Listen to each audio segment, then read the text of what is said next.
All right. Thank you so much for y'all's patience. Yeah, I had a family dinner and I was just having technical difficulties, but I did figure it out. So welcome everybody to another episode of Circle of the Earth Fellowship. Our topic today is remember. So we are going to be talking. Um, we're sorry guys. I can y'all hear me over there? Marsha, can you hear me? I can hear you fine. Okay, sweet. Y'all were just all so silent, so it kind of freaked me out. I thought y'all were having sound issues too. Anyways, we're going to be reading from the book of Zechariah. But before we get into that, we will. Oh, there BV is. Let me try. Oh, BV's gone again. What the heck? 1 second. I hear something. I don't know why it does this to me every time, but show on stream. Sweet. So anyways, we're going to be reading out of the book of Zechariah, but before we do that, let's go ahead and say hello to everyone on the panel. And we, as always, we got our sister Marsha with us here. How are you doing this evening? Doing great, Vader. Glad to be here. Big minor prophet. Huge minor prophet. Not minor prophet. Not minor prophet. Not so minor. Not so minor, not Not minor at all. But sweet. Well, thank you for being here, sister. And we got Robert back with us again. How you doing, brother? Hello, hello. Doing good, doing good. I've been looking through that Zechariah this week, and no, no, no, not no minor. I mean, I was listening. I was like, oh, I got Revelations there. I got Isaiah, Daniel. I got uh, I got lines from different hymns and contemporary Christian music. It's all in there. Oh yeah, and the most important things in there too, and we'll talk about that when we get there. But yeah, I'm excited, and we got our dear sister Maggie with us. How you doing? Good. Are you excited to read and talk about Zechariah? Yes. So, kind of cool thing is me and Maggie find out we have the exact same birthday on the exact same day. I've only ever kind of met one person, other person, that had my same birthday. So I think that's really cool. But thanks for being here as well. And we got BV. What's up, brother? How you doing? Not too bad, not too bad. Just here to hang out and learn, like usual. You Oh know me. yeah, and dude, Zachariah has some gravy, and me, Zachariah, has that gravy to share with y'all. So um, I often wonder if my dad named me this because he wanted me to read this book because there's so much in it. He wanted to name me Wolfgang at first, and my mom said You're any other kidding. name but that name. So Really, I right got on. I got Zachariah. So, Oh, anyways, that's good. I yeah, let's pull some of this stuff up. So, for those coming back, we recently changed it up a little bit. So we are going to do all our housekeeping up front, and then we will we moved it from the end to the front. So we can give those people who took the time to comment and all that some much needed gratitude. So let's pull that up for everyone and pull it over. So for those over on Take on the World, as well as Chris and Bailey of Take on the World, we just want to give y'all a shout out. Take on the World is a great platform that lets other people, other ministries, other groups come on and share their perspectives, share their puzzle pieces, just like they give us a place to share our puzzle pieces with their bigger family. So always want to show them love. They still have their 2022 Take on the World conference. So check that out. There's a lot of great things in there, including our own Circle of the Earth Fellowship uh, presentation. So check that out. It's also on our website. But like always, we will go and take a look at the very last episode, which was Solemnity, and we will read the comments both from Take on the World as well as from our channel, Circle of the Earth Fellowship. So pulling that up. Bear with us while it loads. And we'll go ahead. Oh my gosh. I'll go ahead and start loading this one. And sweet. So we got Moonglow. She says, "Please pray for my household. We had a near crisis near the end of December that we're still hoping to recover from. Things are a lot better though, and we've learned a lot. But it's hard and it's not over. Thank you all so much. So make sure y'all put Moonglow on your heart to for those prayers for her household. That would be much appreciated. And then over on our side." And it's going so slow. It is. It's never this slow. Going through this. But yeah, let's get started. And as always, we read the first. Well, you're always a little laggy for us anyway. So we got Marcia saying, "Always fun and love the show, even with technical difficulties along with YouTube problems. Thank you for keep going forward and share the day puzzle. Absolutely, that's what we're here for." First And Peter then 13. oh, is it playing? 350. Sorry guys. And then we had RJ Chacky saying, "Show great fam, thanks for the love." And Windfeather saying, "Had a great time hanging out with everyone. Love y'all very so much. Shabbat shalom. Thank you for taking your time and hanging out with us. It's love to see you." So, and yeah, I wanted to talk about. So I'm logged in to take on the world. Interesting. We hit that 773, so we continue to slowly go up. So thank you for all the new people that are subscribing. It really does help, and we're getting ever closer to that 1K goal that we've had, and we appreciate all the help to do that, and liking and sharing and subscribing, and it really does help. So Commenting. yes, commenting as well. And then for those that don't know, we also do a bit of an after show. It's not really a show, it's just us getting together and talking about it. Just talking about not only what we talked about that night, including things that we kind of didn't go over, but also we talked about, we talk about other things that we kind of can't talk on YouTube about. So here's the link. If you're interested, you can also find that in the description of the video. But yeah, and we did get thankful to my wife. Let me pull this up for y'all. We did go for whatever reason. Oh, I think I found it out. So the brand of clothing that I was going with first, which I did research and said they are the best quality. For whatever reason, they're no longer partnered with Streamlabs. Sorry, so I had to do another one. But anyways, we updated it with the help of my wife. So go on there and check out some of our shirts and stuff that we put up there. My wife put this together, so show her some love too. So that kind of wraps up what we're showing for the housekeeping. So There it is. let's do a little bit of.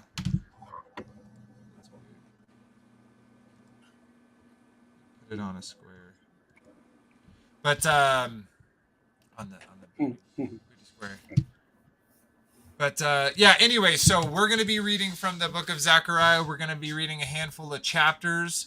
I think we're going to be reading from 6 of them. So it's 14 chapters long, but of course we don't have the time to do that. And I recommend to everyone that you go and read this book on your own, because there's so much beauty in it. There's so much promise. So it's definitely, obviously all scripture is, but as Robert was saying earlier, how much of other prophets and patriarchs' writings and ideas and even quotes that you have in this book is quite beautiful. So yeah, but let's pull that up for everyone, and we will get into it. And we always like to read the verse of the day from Bible Gateway. They have a great resource. We also use Bible Hub. They have so much things to look into here. And then of course I really like sacred-text.com. They have all the apocryphal books, including the Book of Jubilees and the Book of Enoch, which, as my research goes on, I include these two in my canon. So oh, how dare you, sola scriptura! But I feel like it's a personal relationship. It's not something that you don't just give your relationship and what you come to find true to another man. That's not a very personal relationship, and so yeah, I think we should read these texts and glean the fruit that they bear. So. Anyways, let's go ahead and read the verse of the day. This is Psalms 23, 1 through 3. And real quick, again, I read in the King James Version specifically because I like the literary style. Use all the different resources that I showed, as well as the concordances, to formulate what the Father has to show you. So, anyways, let's go ahead and get to it. It says, "The Lord is my shepherd, and I shall not want. He maketh me lie down in green pastures. He leadeth me beside the still waters. He restoreth my soul. He leadeth me in the path of righteousness for his name's sake." Is. Very beautiful. That's a throwback for sure of, we all have heard that, if not in meme style, through scripture itself. and it's so beautiful for sure. And I think it's a great verse of the day for getting into Zechariah. So And I loved it. The emphasis on for his namesake, sake, his namesake. yep, for the glory, for his glory, not for ours. Right. All right, so let's go ahead and get into this. We're going to start in Zechariah 1, and we'll kind of progress from there. So, Zechariah 1 out of King James Version. Here we go. In the 8th month, in the 2nd year of Darius, came the word of the Lord unto Zechariah the son of Berechiah, and the son of Edu the prophet, saying, The Lord hath been sore displeased with your fathers. Therefore say thou unto them, Thus saith the Lord of hosts, Turn ye unto me, saith the Lord of hosts, and I will turn unto you, saith the Lord of hosts. Be ye not as your fathers, unto whom the former prophets have cried, saying, Thus saith the Lord of hosts. Turn ye now from your evil ways and from your evil doings. But they did not hear nor hearken unto me, saith the Lord. Your fathers, where are they? And the prophets, do they live forever? But my words and my statutes, which I commanded my servants, the prophets, did they not take a hold of your fathers? And they returned and said, Like as the Lord of hosts thought to do unto us, according to our ways and according to our doings, so hath he dealt with us. Upon the 4th and 20th day of the 11th month, which is the month of Sabbat, in the 2nd year of Darius, came the word of the Lord unto Zechariah the son of Berechiah, the son of Edu, the prophet, saying, I saw by night, and behold, a man riding upon a red horse. And he stood amongst the myrtle trees that were in the bottom, and behind him were the red horses speckled and white. Then said I, O my Lord, what are these? And the angels that talked with me said unto me, I show thee what these be. And the Lord that stood among the myrtle trees answered and said, These are they whom the Lord hath sent to walk to and fro from the earth. And they answered the angel of the Lord that stood among the myrtle trees and said, We walk to and fro through the earth, and behold, all the earth sitteth still and is at rest.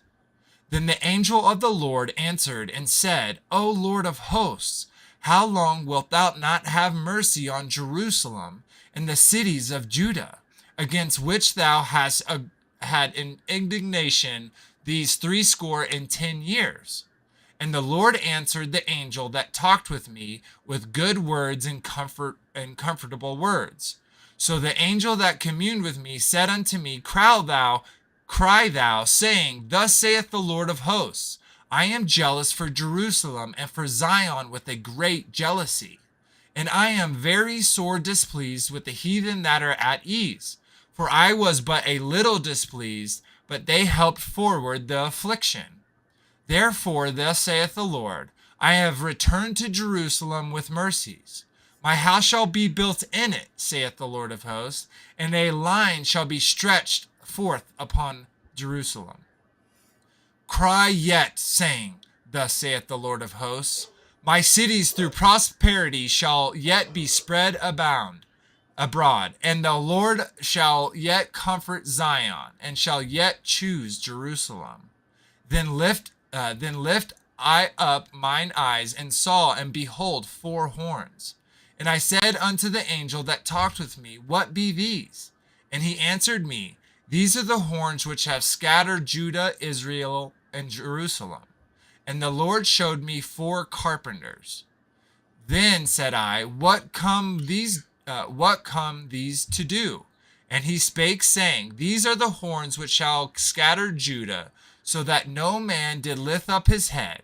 But these are come to fray them, to cast out the horns of the Gentile, which lifted up their horn over the land of Judah, to scatter them. Man, that's, I, so, like, even no, and even more so with the literary style. This to me is so beautiful, and we're gonna be like going through this a little bit more than we would the other ones, but we'll go through them all. But yeah, I want to hear if y'all have any thoughts up front. Y'all want to bring up? Okay, in verse 8, whenever it talks about the horses being either speckled or white, I was like, that just shouts Jacob with his sheep, because his father-in-law's sheep were white and his sheep were speckled and spotted. And I was like, that is so cool. Yeah, no, that is a very cool, interesting. Now, what do y'all think? A rider upon a red horse. Mm, Well, definitely the first thing you think about is war. war. Mm-hmm. Revelation. Yep. Revelation 6, I believe. Yeah, this is kind of interesting. This addition of the myrtle trees that were in the bottom. It's kind of interesting. And behind them were red horses, speckled and white.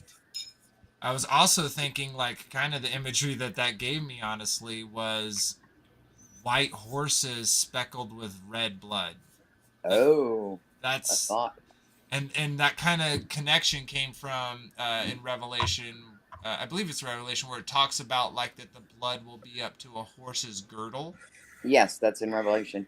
Yep. So blood white. So I don't know. Interesting there. Okay, so one thing I want to kind of point out real quick, which isn't really the point of this show, but I think it's something that that is important. So we get some defining characters. So first, we're talking about Zechariah, and the Lord hath, and him saying to Zechariah, giving him this information, what he's gonna say, and he gives them. But so then we have the Lord, right? And we have their fathers, and then we have this next one. We have the Lord of Hosts. See, we got again a Lord of Hosts, and so we see this difference, a differentiation of the fathers in the form of prophets, and how when he sent the prophets to their fathers, what did they say? They literally, let's read this again. It says, "Therefore say unto them, Thus saith the Lord of Hosts, Turn ye unto me, saith the Lord of the hosts, and I will turn unto you, saith the Lord of hosts. But ye not as your be ye not as your fathers, who unto whom the former prophets who have cried, saying, Thus saith the Lord of hosts, Turn ye now from your evil ways and from your evil doings. But they did not hear, nor hearken unto me, saith the Lord." So he's directly saying, oh, whoa, why is that up there? Sorry, guys. Yep. I wanted to say something, but I didn't want to interrupt you. Yeah, I appreciate it. That's okay. It's just blocking me out. No problem.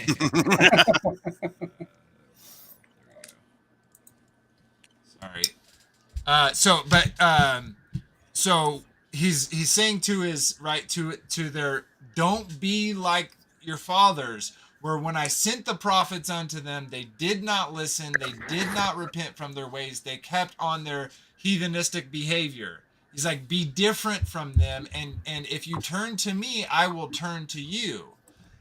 So that's really beautiful. But I want to come down to here where it talks about this right here at 9, and it says, "Then I said, O my Lord, what are these?" So this is Zechariah seeing these red horses and asking about it, and it says, "And the angel that talked with me said unto me." So who's giving him this information right now? Is it the Lord of Hosts that is directly giving him this information? Well, in mine it says, "And the angel." Right? Yeah, no, and it says, "And the angel that talked with me." Right. So I don't think, well, the Lord of Hosts to me is, I don't know. The Lord of Hosts is the Father. You're right. Yeah. So it's this and an angel who talked with me. So it's not the Lord of Hosts. Yep. And then if you skip down real quick to 11, And it says, and they answered the angel of the Lord. Right. So that's a messenger. Yeah. Yeah.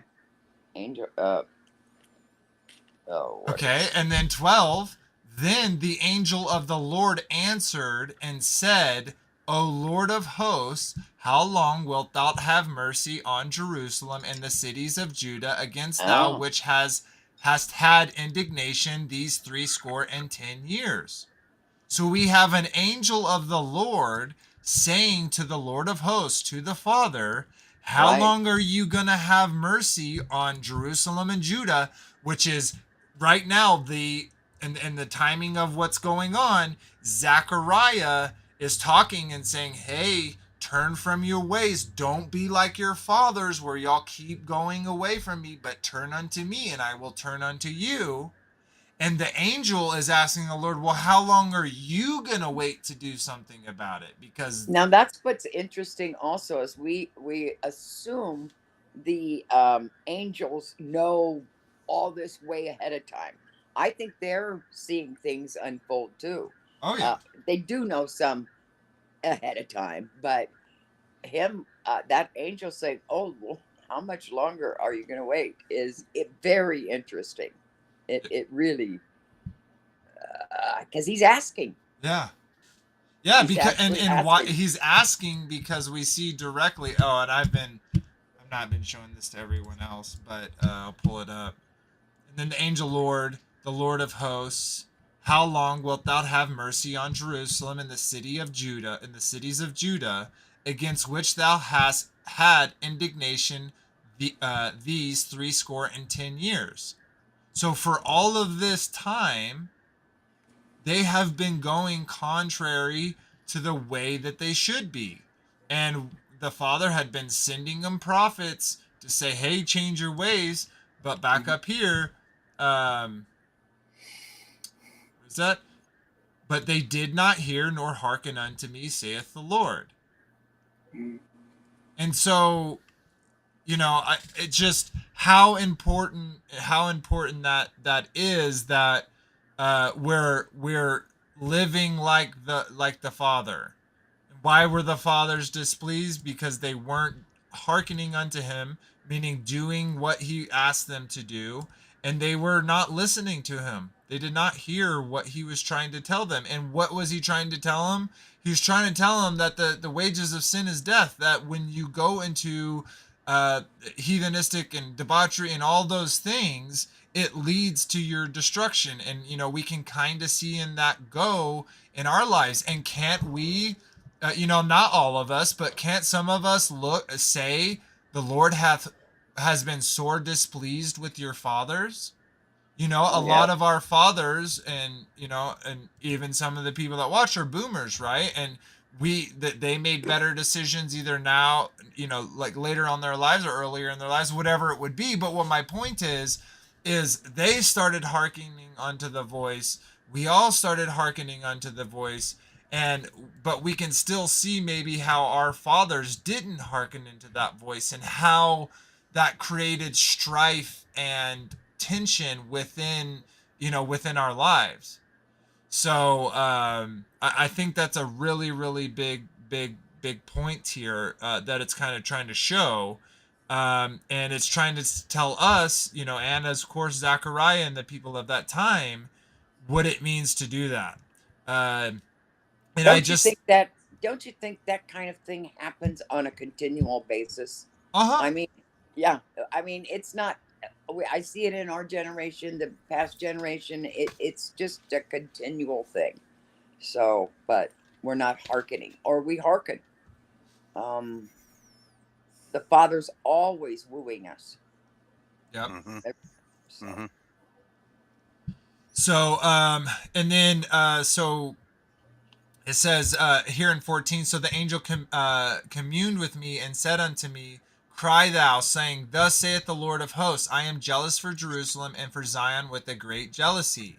And 15, I am very sore displeased with the heathens that are at ease, but I was but a little displeased, and they helped, and they, for I was but a little displeased, and they helped for the affliction. So so what's really interesting here, right? And this is kind of what I'm talking about, is how this behavior helps forward the affliction. So doing behavior, and we kind of even see that right in the commandments where it says, if you do these things, to the third and fourth generation, Mm-hmm. your next generations will hate the father. Right. And so that behavior forwards the affliction to the next generations. Yes. Yes.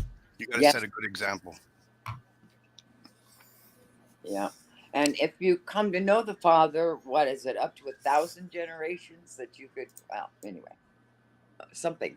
I don't know where that's said, but I thought it was. So you can break that cycle, of course. Mm-hmm. And then, on the bright side, we have 16:17, where it says, "Therefore, thus saith the Lord, I am returned to Jerusalem with mercies. My house shall be built in it, saith the Lord of hosts, and a line shall be stretched forth upon Jerusalem. Cry yet, saying, Thus saith the Lord of hosts, my cities through prosperity shall be spread abroad, and the Lord shall yet comfort Zion, and shall yet choose Jerusalem." So this is this thread that we've been continually talking about, where we see this promise of something coming forward, right? Because when he says, "I have returned to Jerusalem with mercies," to me, this is prophetic, perfect language. This is a promise of it happening. This is what we have faith in that he's going to do. Correct. Yes. And he will comfort Zion. Yes, yes. Yeah. So very, very beautiful language. Anyone else have anything else before we move on to Zechariah 2? Have they started to build the temple yet? Are they in the middle of, beginning of, or have they even started? I know it's right around that time. So I believe at this point they have Zechariah. I think Zechariah is.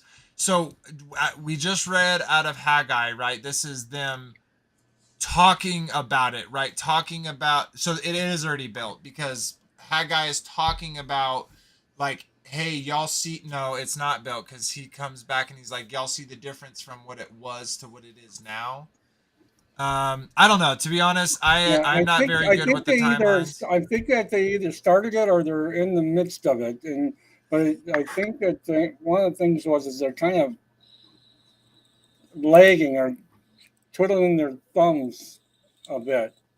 Oh, so they're coming back. Yeah, yeah, you're correct. They're coming back from exile, and they're basically like, but do we really got to build it? Like, I know all our prophets said we were going to come back and build it. Like, that was our whole agreement, but do we really have to?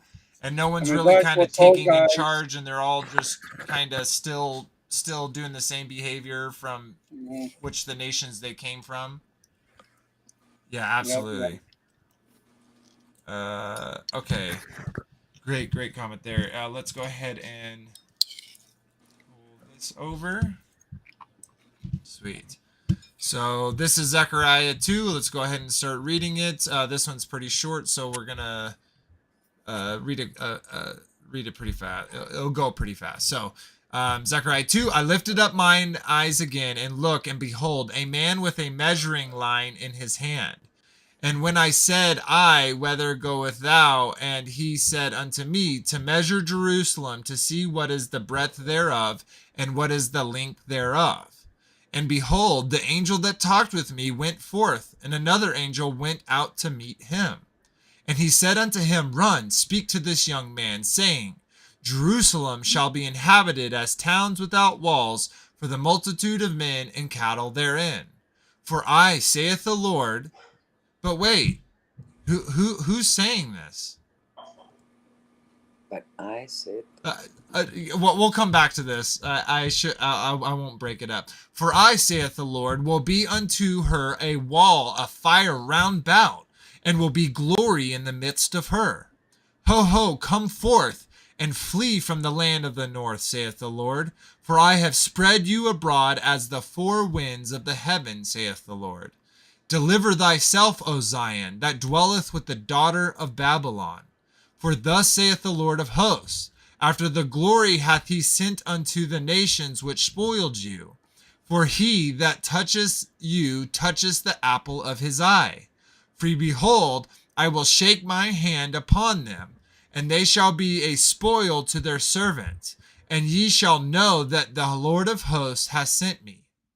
Sing and rejoice, O daughter of Zion, for lo, I come, and I will dwell in the midst of thee, saith the Lord. And many nations shall be joined to the Lord in that day, and shall be my people. And I shall dwell in the midst of thee. And thou shalt know that the Lord of hosts has sent me unto thee. And the Lord shall inherit Judah his portion in the Holy Land, and shall choose Jerusalem again. Be silent, O all flesh, before the Lord, for he has raised up out of his holy habitation. Woo! So okay, so real quick, here in 5 it says, "For I, saith the Lord, will be unto her a file of round about, and will be glory in the midst of her." So who's actually saying this? Anyone want to take a guess? Here, I'll read 3 and 4 again, and then y'all can make an educated guess. And behold, the angel that talked with me went forth, and another angel went out to meet him, and said unto him, Run, speak to this young man, saying, Jerusalem shall be inhabited as towns without walls, for the multitude of men and cattle therein. For I, saith the Lord, will be unto her a wall of fire round about, and will be the glory in her midst. So who's saying this? We wanted to say angel, but at the same time, when it sounds like God, that's probably why we were. Well, I think it was the one angel, the messenger that had talked to him was the first one. Then there's a second one, right? It almost sounds like the angel that said, "Run, get out of Sodom and Gomorrah," because he said the same angel. So I guess what I'm trying to say is like, okay, so, and behold, the angel that talked with me. So there's an angel talking to Zechariah. Yes. And then another angel went out to meet him. Who? Meet the angel. Yeah. Okay. And the angel that went out to meet him, and it said unto him, so he went out and said unto him, Run, speak to this young man, and giving him this promise that this is okay. So then in 5, when it says, For I, saith the Lord, this is the angel saying, For I, saith the Lord. This is an angel making this statement. That's who's actually saying it to Zechariah. Right. But he is talking from the perspective of the Lord. And it's much just like when you have multiple children. If you tell, let's say, I tell my daughter, hey, Josie, go get Zevrik and tell him to come here. She's going to go to him and said, Dad said, come to me. Well, my daughter isn't saying to my son for him to come to her. So you think it's a Yeshua? No, I don't. I think it's an angel of the Lord. Yeah, it is. Okay. Definitely. Like the angel of his presence? Yeah, I think it's the same one. I think it's the one that was the fire by night. I think it was the one that talked to Moses on the top of Mount Sinai. I think that we've seen, as we've been going through all these scriptures of the old prophets, that's what we're seeing. When we have these interactions between man and angel, it's not God. Like, so just one of my thoughts I'm trying to say here is this isn't the Father, this isn't God per se, changing or limiting his form to speak to us. It is a part of his heavenly creation to have these not mediators, but ministers, these ministers to come and say what he talks about and bring that information to us.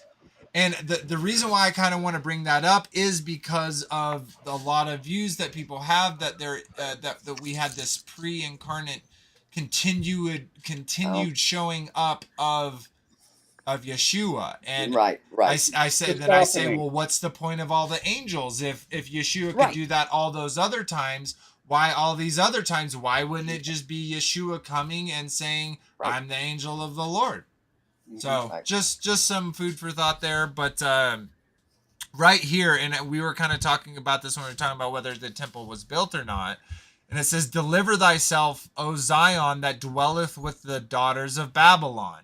So again, you see there how this goes, that the heathen will extend the affliction to the next generation, because these men who are called to specifically do this type of behavior are not only not doing that behavior, but they're marrying the very daughters of Babylon who enslaved them, from, again, because they weren't being obedient to the Father, right? He let them be scattered, and we've seen this again and again.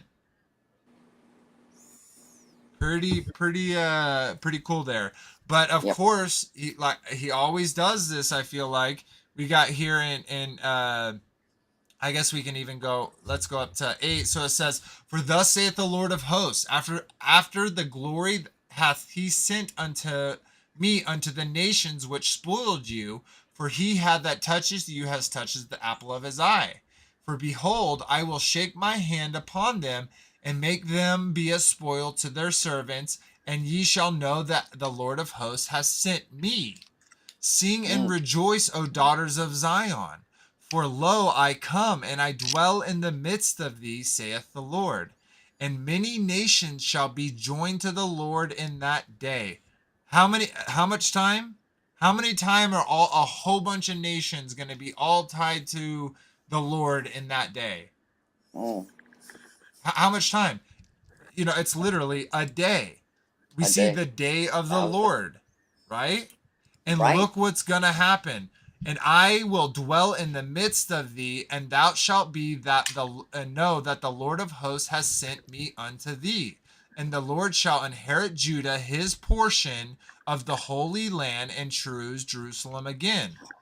His portion of the Holy Land is the exact same promise that Abraham received, that Jacob and Isaac were promised, that Joshua and Moses were told about, that Moses was told about, and that Joshua fought for, right? And we see how the Father, and going back to where we're reading in 1, where the angel was like, hey, how long until you do something about them? Haven't you had a problem with them now for quite a long time? And he's saying, no, I'm going to bring mercies upon them. So, and then just this last part, his portion is this up here when it says, and I said, whither goeth thou? And he said unto me, to measure Jerusalem, to see what is the breadth thereof and the length thereof. And behold, the angel that walked with me went forth, and another angel went to meet him. So we have someone where he's saying, hey, angel, where are you going? He's like, oh, I'm going to go measure Jerusalem, how the breadth of it and the length of it. Why? Because again, we see in Revelation, in other places, like specific dimensions of a building, right? And we hear, I think that was in the actually in 1, and let's actually go back real quick to show that. Walk forth, sorry, through score. Right here, 16. Therefore saith the Lord, I am returned to Jerusalem with mercies. My house shall be built in it, saith the Lord of hosts, and a line shall be stretched forth upon Jerusalem. So that line stretched forth upon Jerusalem is the measuring, Yes, and it's Acting it that, out. and many nations shall be joined toward the Lord in that day. Yep. So that line going forth is these, in my what from my understanding, is talking about the many nations that are all going to be joined. That thread is going to tie us all together. And that thread is the thread that we've been talking about this whole time, where the Father keeps sending his prophets, pleading with the people, please turn from your ways. Please turn from your ways and seek the Father. That's what he wants us to do. And I talked about in the description, it's this is Zechariah to me is so much about the love that the Abba has for the people who remembers his commandments and his promises, because his commandments are a his commandments are a way to walk to obtain the promises. We've seen all of the prophets that walk in the ways that the Father requests them, even if the people around them in the times that they aren't doing it. We see those people and the way that they're lifted up and the way that the Father uses them to change hearts and nations and, multitudes of people. And so that's what he wants. He wants many nations to be joined with him. And he wants many nations to be his people. And he wants to dwell within the midst of all of them. And we will know that he is who he says he is because of this promise. Because the behavior and the promise are tied together. You can't have one without the other, in my belief. Which is faith and then obedience. Exactly. And that's exactly what he's calling for here.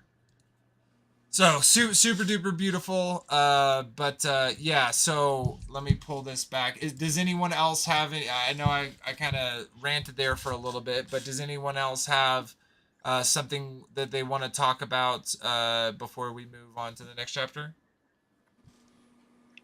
I'm good. You covered it. Sweet. All right, so we're gonna be going to 3 now. We're gonna do 1, 2, 3, 4, and then we're gonna do 13 and 14. So definitely go read 5 through 12. But just to save us some time and give us some time to also talk about some other things. So yeah, let's get into it. Pull this up for y'all. Get over. All right, Zechariah 3. And he showed me Joshua the high priest standing before the angel of the Lord, and Satan standing at his right hand to resist him. And the Lord said unto Satan, the Lord rebuke thee, O evil one. Even the Lord hath chosen Jerusalem. Rebuke thee. Is not this a brand plucked out of fire? Now Joshua was clothed with filthy garments, and stood before the angel. And he answered and spake unto those that stood before him, saying, Take away the filthy garments from him. And unto him he said, Behold, I have caused thy iniquity to pass from thee, and I will clothe thee with the change of raiment. And I said, Let them set a fair mitre upon his head. So they set a fair mitre upon his head, and clothed him, with garments. And the angel of the Lord stood by.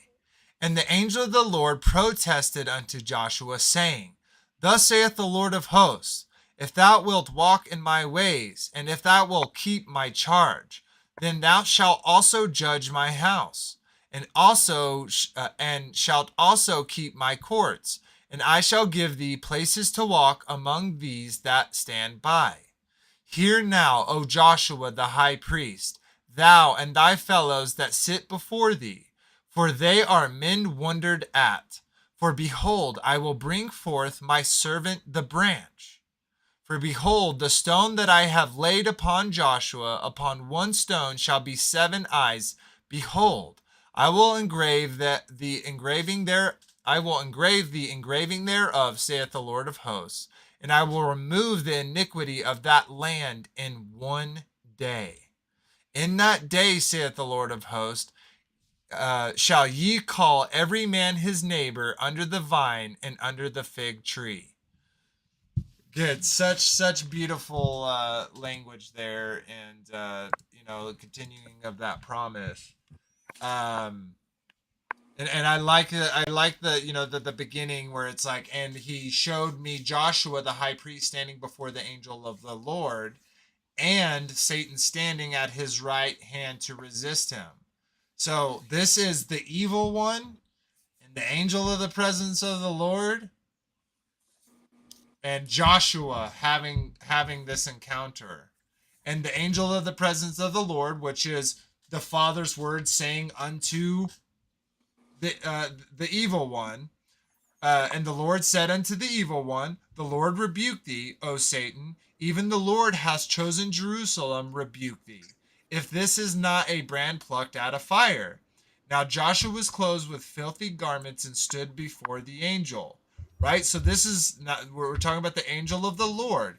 And he spoke and answered and spoke unto those that stood before him, saying, take away the filthy garments from him. And unto him said, behold, I have caused thy iniquity to pass from thee, and I will clothe thee with a change of raiment. Ooh, Guys, that a is the white robe, promise right? of the new body, guys. This is putting our dirty, ragged, dirty rag bones away and receiving these new garments. And upon our heads is going to be a fair mitre, there set a fair mitre upon his head, and clothed him with the garments. And the angel of the Lord stood by. And the Lord of the angel protested unto Joshua, saying, thus saith the Lord of hosts. Okay, this is what he's telling him, right? If you do this, this is what you're going to get. If thou wilt walk in my ways, and if thou wilt keep my charge, my commandments, then thou shalt. 1 second. Yes. Don't. Oh. Oh, okay. Nick wants to get on. I'm You sorry. want me to send it to him?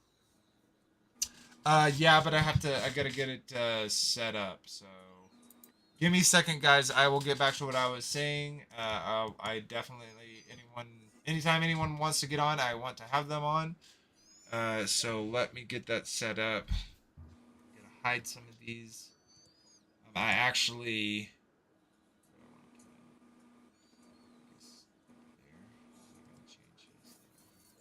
You got it, Miss Vader Rare? I think Sorry, everybody. Give me one moment while I get this set up. That wants on? Yep. Ah. Country Nick? Yeah. Nick. I think that's so cute. There we go. Send it to you in Discord, Nick. Okay, I sent it just in case. Oh, you did? Okay. Yep. And let me get this side set up. Give me a second, guys. I have. He has to go through a bunch of paperwork. He has to. I'm just deciding. I think I'm gonna put them there up at the top, so I need to get rid of 9 or 10. We need your ID, blood.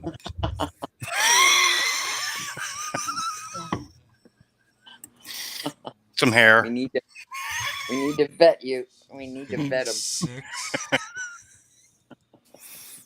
So Nick, you'll follow that link. That link will bring you into here, and then I can add you on a screen. Follow it.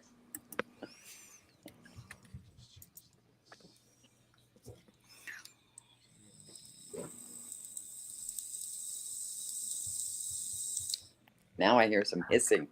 Is that Nick? Oh. No, that was me. It wasn't hissing, but yeah. Okay. Robert, your dog is so cute. Well, can you see? Must have jumped up on the couch or something. He's got 2 of them. Got 2 of them running around here right now. So cute. 2 of the same. Come here. Come here. Oh. Okay, so I'll just continue. Nick, you do have the link now. That is BV so sent it cute. to you. So just join up and I can add you on stream when you're here. Go ahead and shift this over a little bit. That's why he's suburban fur baby. Fur baby. Fur baby dad. Is that the other one? Right. See, they look the same. They're twinsies. Twinsies. I like that.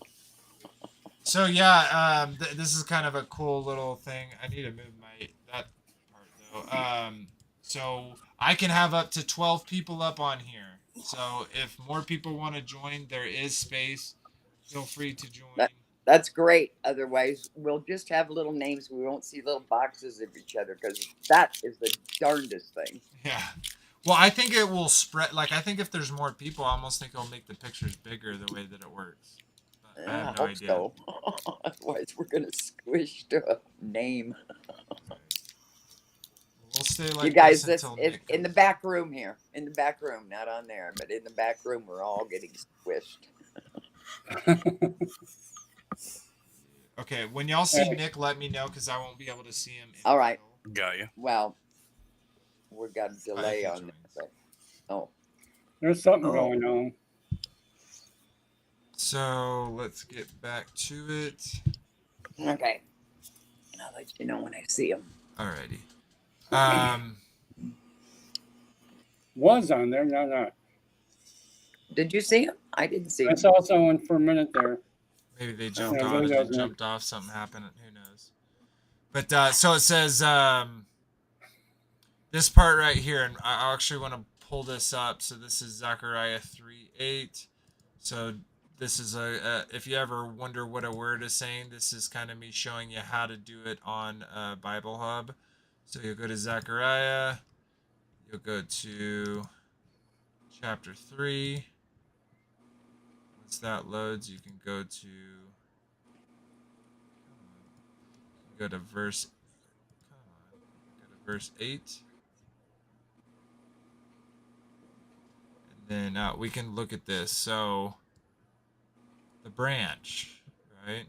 This is very reminiscent of, him, the language of, hey, if I'm out in the wild and I see a fruitful branch, am I not going to cut that off and bring it to my cultivated tree and graft it on?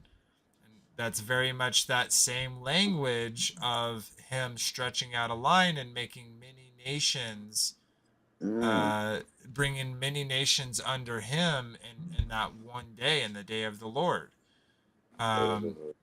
But we're good. Now that we're at Zechariah 3:8, we're going to bring up Strong's.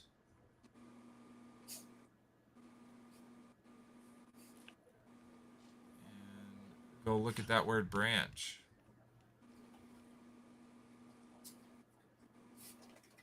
So it is Strong's 6780.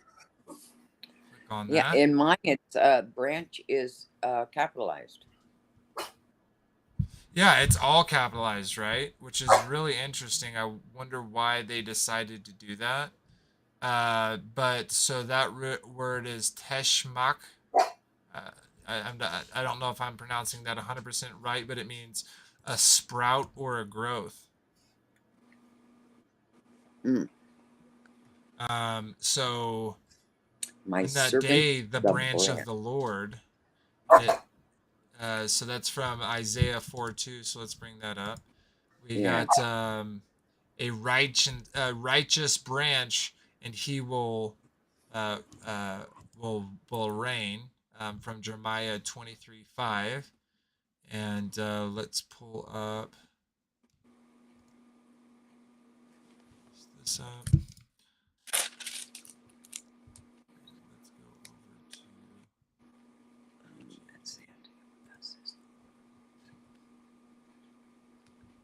here and KJV here. So there's 12 occurrences of this road, whose name is branch. And we'll read. Let's go ahead and read this one since we won't be reading the full chapter. So Isaiah 4, this is using that same word branch, a remnant in Zion, And in that 7 day, and in that day 7 women shall take hold of one man, saying, we will eat our own bread and wear our own apparel. Only let us be called by thy name to take away our reproach. In that day shall the branch of the Lord be beautiful and glorious, and the fruit of the earth shall be excellent and comely for them that are escaped of Israel. And it shall come to pass that he that left it is left that he that is left in Zion and he that remaineth in Jerusalem shall be called holy, even every one that is written among the living in Jerusalem. When the Lord shall have washed away the filth of the daughters of Zion, and shall be purged of the blood of Jerusalem from the midst thereof by the spirit of judgment and the spirit of burning. And the Lord will create upon every dwelling place of Mount Zion and upon her assemblies a cloud and smoke by day, and the shining of a flame by night. For upon all the glory shall be a defense, and there shall be a tabernacle for the shadow in the daytime of the heat, and for a place of refuge, and for a cover from the storm and from rain. Wow. So that branch is interesting. Let's read another one. Hey, read 6:12 of Zechariah. Yep, I have it right here. That's okay, going to be the next one we read after Jeremiah. Let's see where that was. It was Jeremiah 23. I'm not going to read the whole thing. Forgot which one. Oh, yeah, 5. So, in Jeremiah 23:5, it says, behold, the days come, saith the Lord, that I will raise unto David a righteous branch, and a king shall reign and prosper, and shall execute judgment and justice in the earth. In his days Judah shall be saved, and Israel shall dwell safely. And this is his name whereby he shall be called, the Lord of righteousness. Therefore, behold, the days come, saith the Lord, that they shall no more say, the Lord liveth, which brought up the children of Israel out of the land of Egypt. But the Lord liveth, which brought up and which led the seed of the house of Israel out of the north country and from all the countries whither I had driven them, and they shall dwell in their own land. So this ties directly with, you know, with the same thread. And of course we've read through Jeremiah before, but what my point is kind of kicking it back, because we have this branch language, and which brought up the children of Israel out of the land of Egypt, right? So he's and even more fitting, right, because we're coming up on Passover in the day of the week of unleavened bread, but that he's gonna, and he shall and the Lord liveth, which led the house of Israel out of the north country and from all the countries whither I had driven them, and they shall dwell in their own land. Now, I'm not saying this isn't talking about with the happenings of what's going on to Jeremiah. I'm just showing that this righteous branch, this promise that we're going to have a king to reign and prosper and shall execute judgment and justice on the earth, right? This is why when Yeshua come, my belief is why when Yeshua come, the people of the day didn't understand who he was, because they thought when our Messiah is going to come, this is the way he's going to come. But, you know, as a lot of us believe or have come to believe or learning, is that Yeshua had to get to his appointment of that high priest to receive that inheritance, so he can get the fullness of his inheritance, which was the body that he received, as well as the bride of Zion, of Eden, of New Jerusalem, which includes the people thereof. And so that includes us, right? And I think it very much says that. And then lastly, the connection with the branch, we got Zechariah 6, because we're not going to be reading this, but I am going to be reading, we're not going to be reading the whole thing, but here down in 12. I'm going to start with 9. It says, "And Okay. the word of the Lord came unto me, saying, Take of them of captivity, even of Heldai, of Tobijah, and of Jebediah, which are come from Babylon, and come thou the same day, and look into the house of Josiah the son of Zephaniah. Then take the silver and gold, and make crowns, and set them upon the heads of Joshua the son of Hozdek the high priest, and speak unto him, saying, Thus speaketh the Lord of hosts, saying, Behold the man whose name is the branch, and he shall grow up out of his place, and he shall build the temple of the Lord. Even he shall build the temple of the Lord, and he shall bear the glory, and sit and shall rule upon his throne, and he shall be a priest upon his throne, and the counsel of peace shall be between them both. Between them both. And the crown shall be Helam and of Tobijah, and to Jebediah and to Hin the son of Zephaniah, for a memorial in the temple of the Lord, that they that are far off shall come and build in the temple of the Lord, and shall come and shall know the Lord of hosts has sent me unto you. And this shall come to pass if we diligently obey the voice of the Lord your God. Yeah, it's all connected, guy. We get into everyone. We're getting this. What's the branch? Behold the man whose name is the branch. Right. What do y'all think? Well, in here in 12, let's see, it says, Behold, look up. This is the Amplified. And say to him, Thus says the Lord of hosts, in quotes, you, Joshua, behold, look at, keep in sight, and watch the man. And then in quotes, it says the Messiah, whose name is the branch. That's what mine says, the Amplified. For he shall grow up in his place, and he shall build the true temple of the Lord. So Who builds the temple in heaven? Who's doesn't he say he's building who goes to prepare a place for a us? place for us? So the branch is, my Amplified told me. Yeah, and well, even more so than that, it's like it's that connection, right? It's that even the I even think about in Revelation, I want to say 16, but I may be off, where it talks about he will be given a new name written upon his thigh, right? Like the Lord of Lords, the host of hosts, and he will be given a new name. Is that new name branch? Hey, woo. Because he's the branch is what connects the leaves Yeah. to the tree. There's a root. Right. Okay.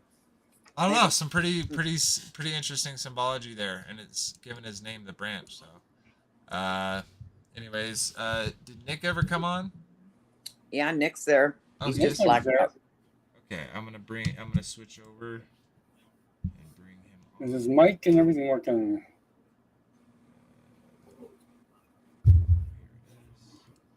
Six. He is on his phone, so it's gonna be fairly small. Now he's gone. Oh, now he's gone. No, he's there. No, he's gone. No. He's gone again. Not sure what that happened. There he is. He's putting a something up there. It's the So he's Gleason, not a it's black Gleason screen. app. Okay. He's probably showing a shirt off, it looks like. Oh, well, show your face now, Nick. Come on, drop your shirt. There you are, Nick. You're muted for me, Yes. though. Is he muted for y'all guys? No, I can hear him now. Thank you, Nick. Thank you. Nice to meet you. Why can't I hear him? Robert. No. No, I'm not country. I'm suburbanite.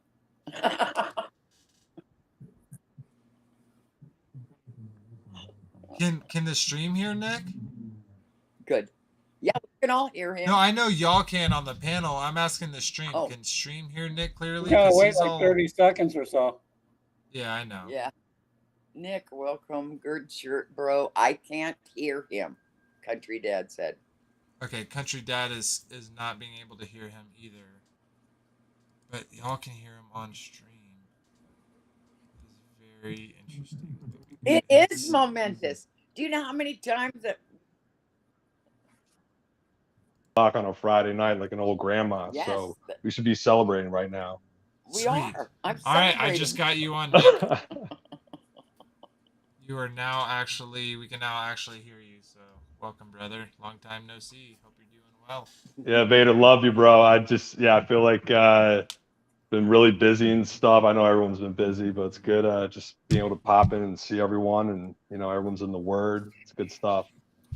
Oh yeah, going over some pretty juicy stuff. Happens to be the name, like the chapter the book prophet I was named after.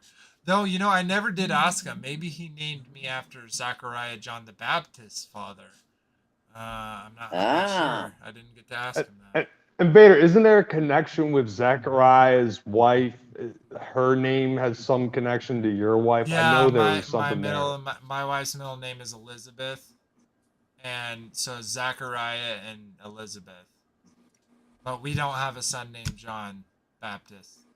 Looks like we can hear him But now. you probably have a son who's a prophet, though. I don't know. I guess I know your little bulldozer. I think your bulldozer, your bulldozer is going to be a prophet. Yeah, well, he probably could be how stern he is. So sweet. All right, let's keep reading. We're reading out of Zechariah 4. We still got 2 more chapters to go. This one's kind of short though, so we'll kind of put the pedal to the metal. So Zechariah 4, and let me bring it up for you also.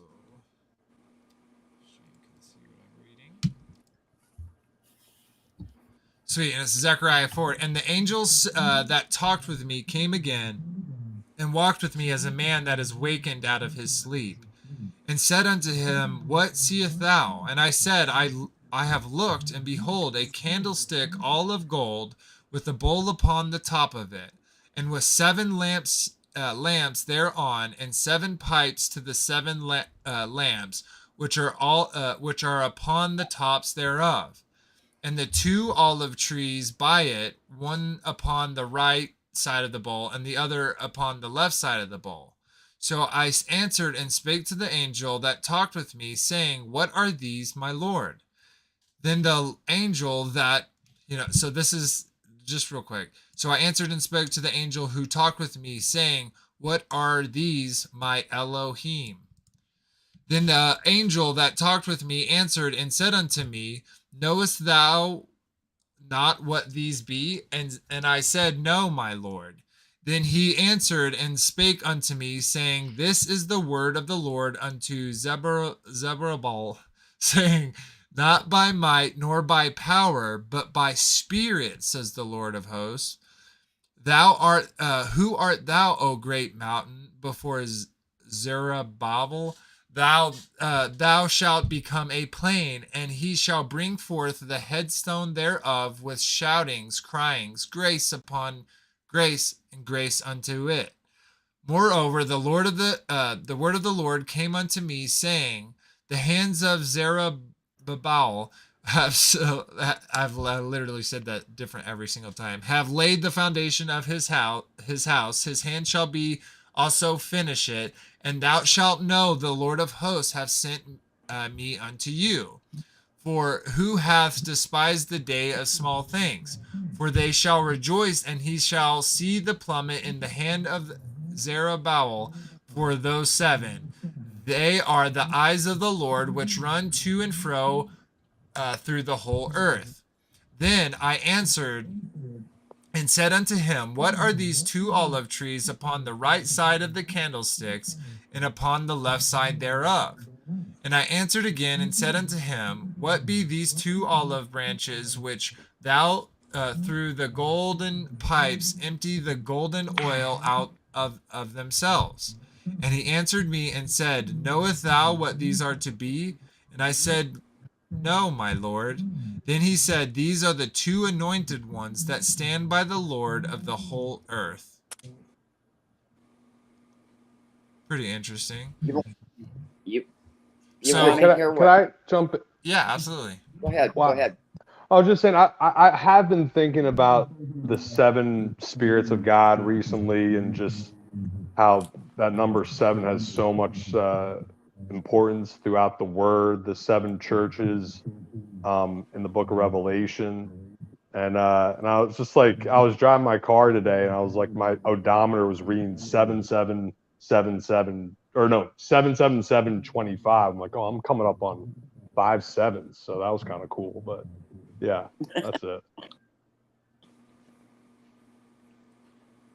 In 14, just to let you know, Vader. Oh, he's gone. Okay, just to let you know, mine in parentheses again. Then he's in 14. It says, "These are the two." What? Then he said, "Okay, wait a minute." In 13, and I said, "No, my lord." Then he said, "Then said he, these are the two sons of oil, Joshua the high priest in parentheses, and Zerubbabel the prince of Judah, the two anointed ones who stand before the Lord of the whole earth." Interesting. Yeah, that's That's what interesting. my That's obviously added in by the, whoever yeah created yeah. It's in that one. parentheses, right? Just like if I was reading this and I saw the two anointed one, that instantly makes me think of the two witnesses personally. But their interpretation could be right. I'm not 100% on it. And I've kind of said before, I'm not doubting that these things take place at the times that are happening as well. But there's that thread of this Right. continued thing going forth from it, where you know it. So they added that the two anointed ones in there. They did. So I would be interesting in to know. That's a good question, like for Sean. Like, hey, Sean, what do you think these two anointed ones are? What title? What was Joshua? Was he a priest? He was a high priest. Okay, and what was Zerubbabel was the prince of Judah. the prince of Judah? So yes. Okay, so in the Revelation 11:3, when we talk about the two witnesses there, a lot of people say that that's the prophets and the I have a little brain thing freeze here. The Moshe? Huh? No, Moses and Elijah. No. Yeah. Well, not Moses and Elijah, but the the king and the priest. Oh, okay? I see. Yeah. Yeah, that's no, that's really interesting.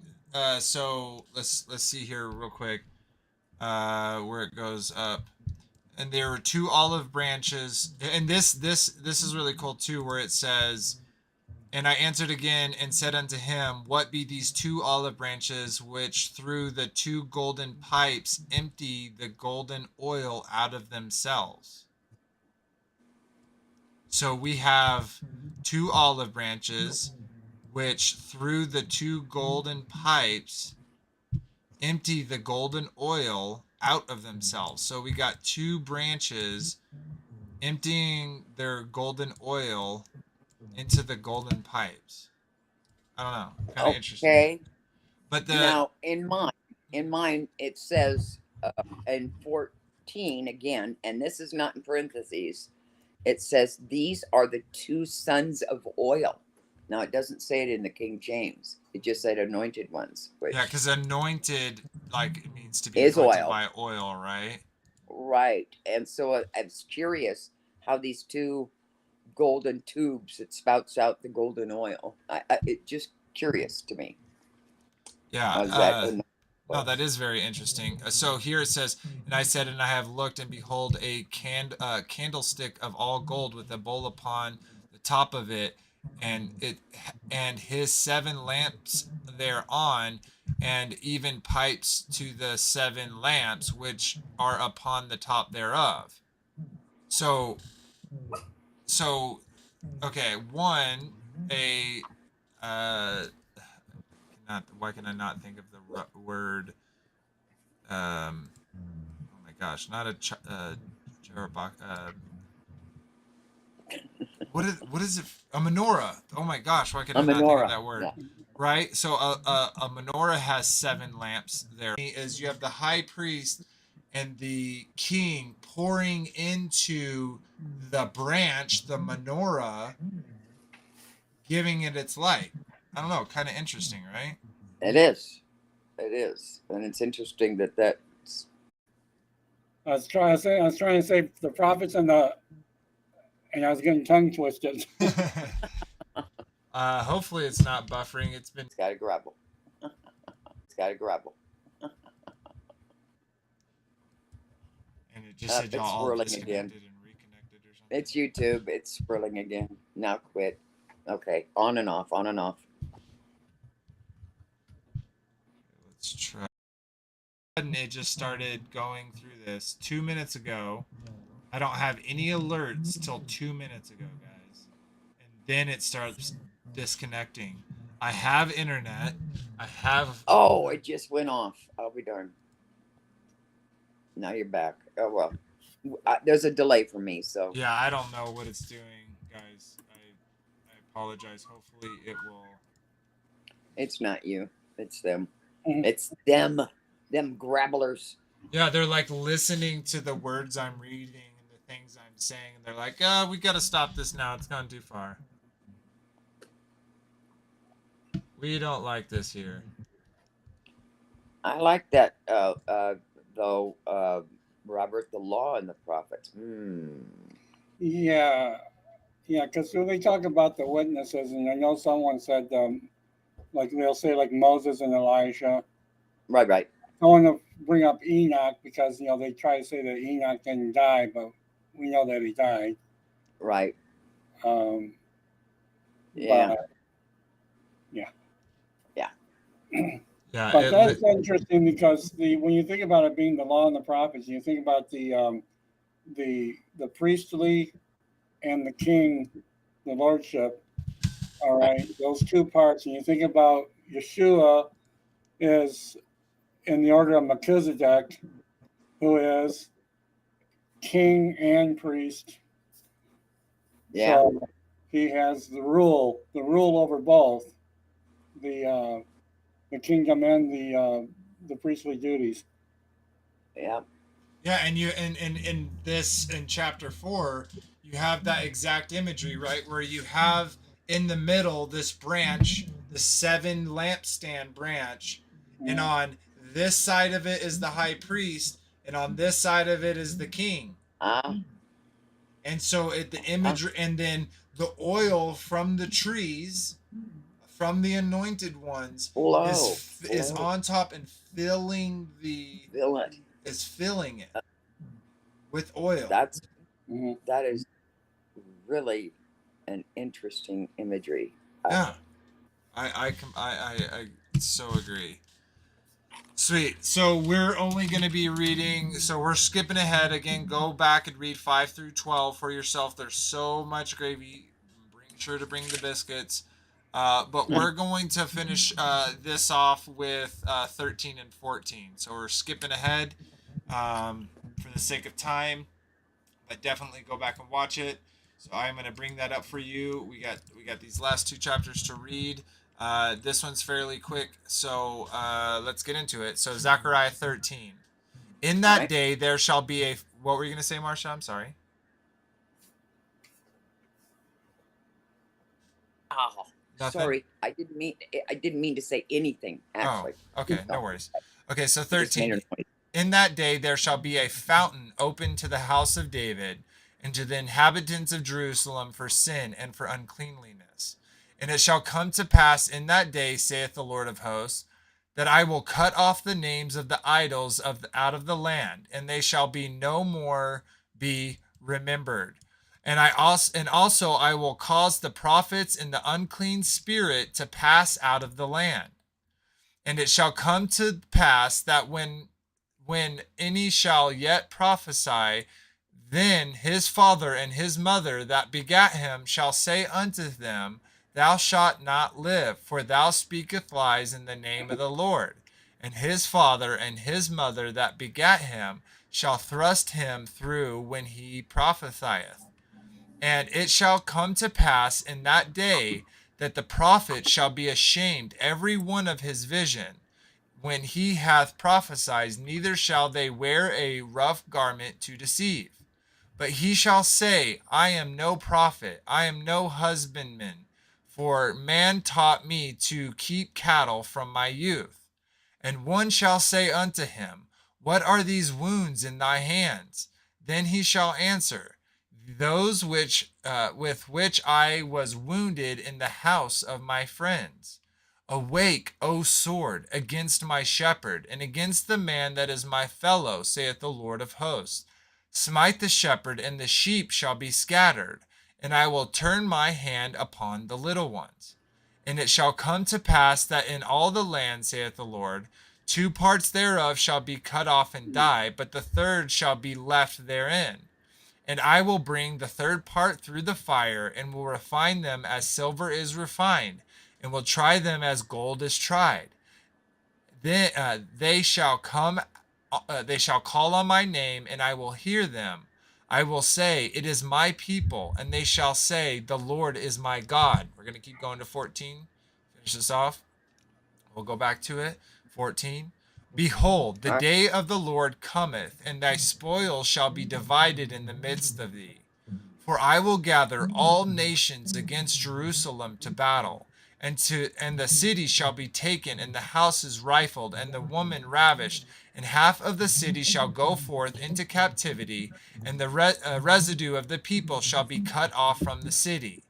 Then shall the Lord go forth and fight against those nations as he fought in the day of battle. And his feet shall stand in the day upon the Mount of Olives, which is before Jerusalem on the east. And the Mount of Olives shall cleave in the midst thereof towards the east and towards the west.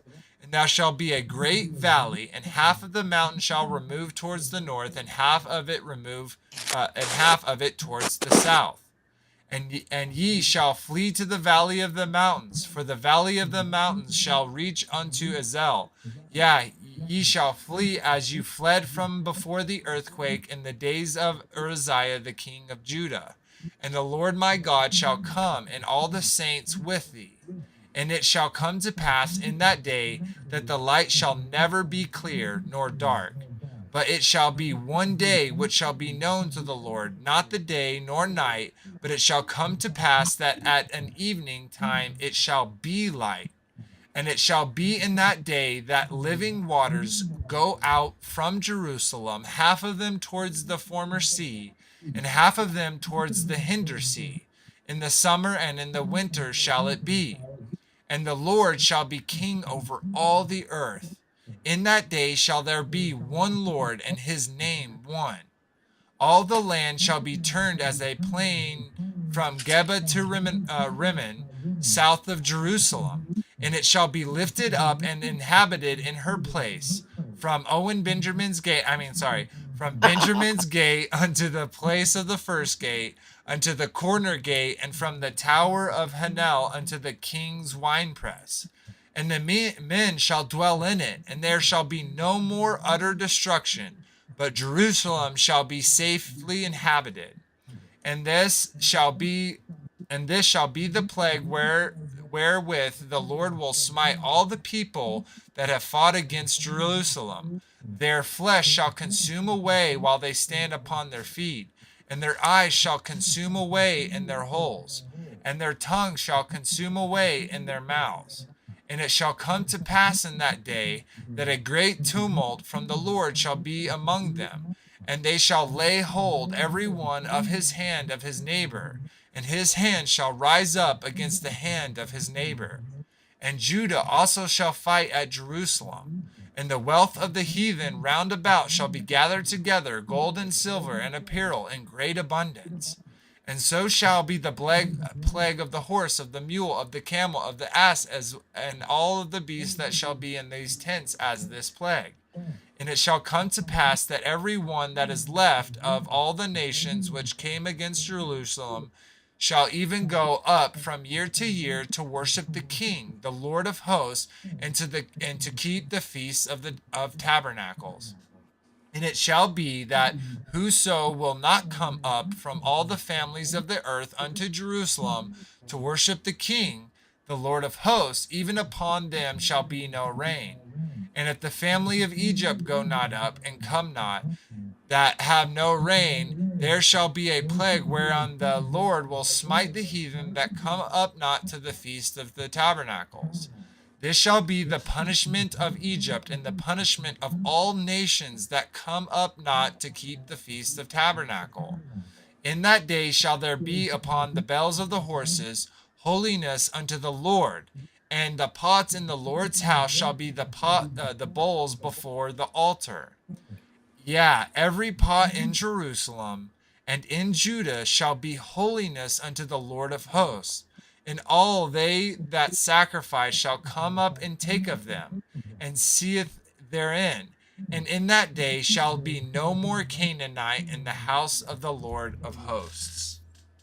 Boom. End. All right, before I get into it, anyone got anything about 13 or 14? Oh, yeah, man. It's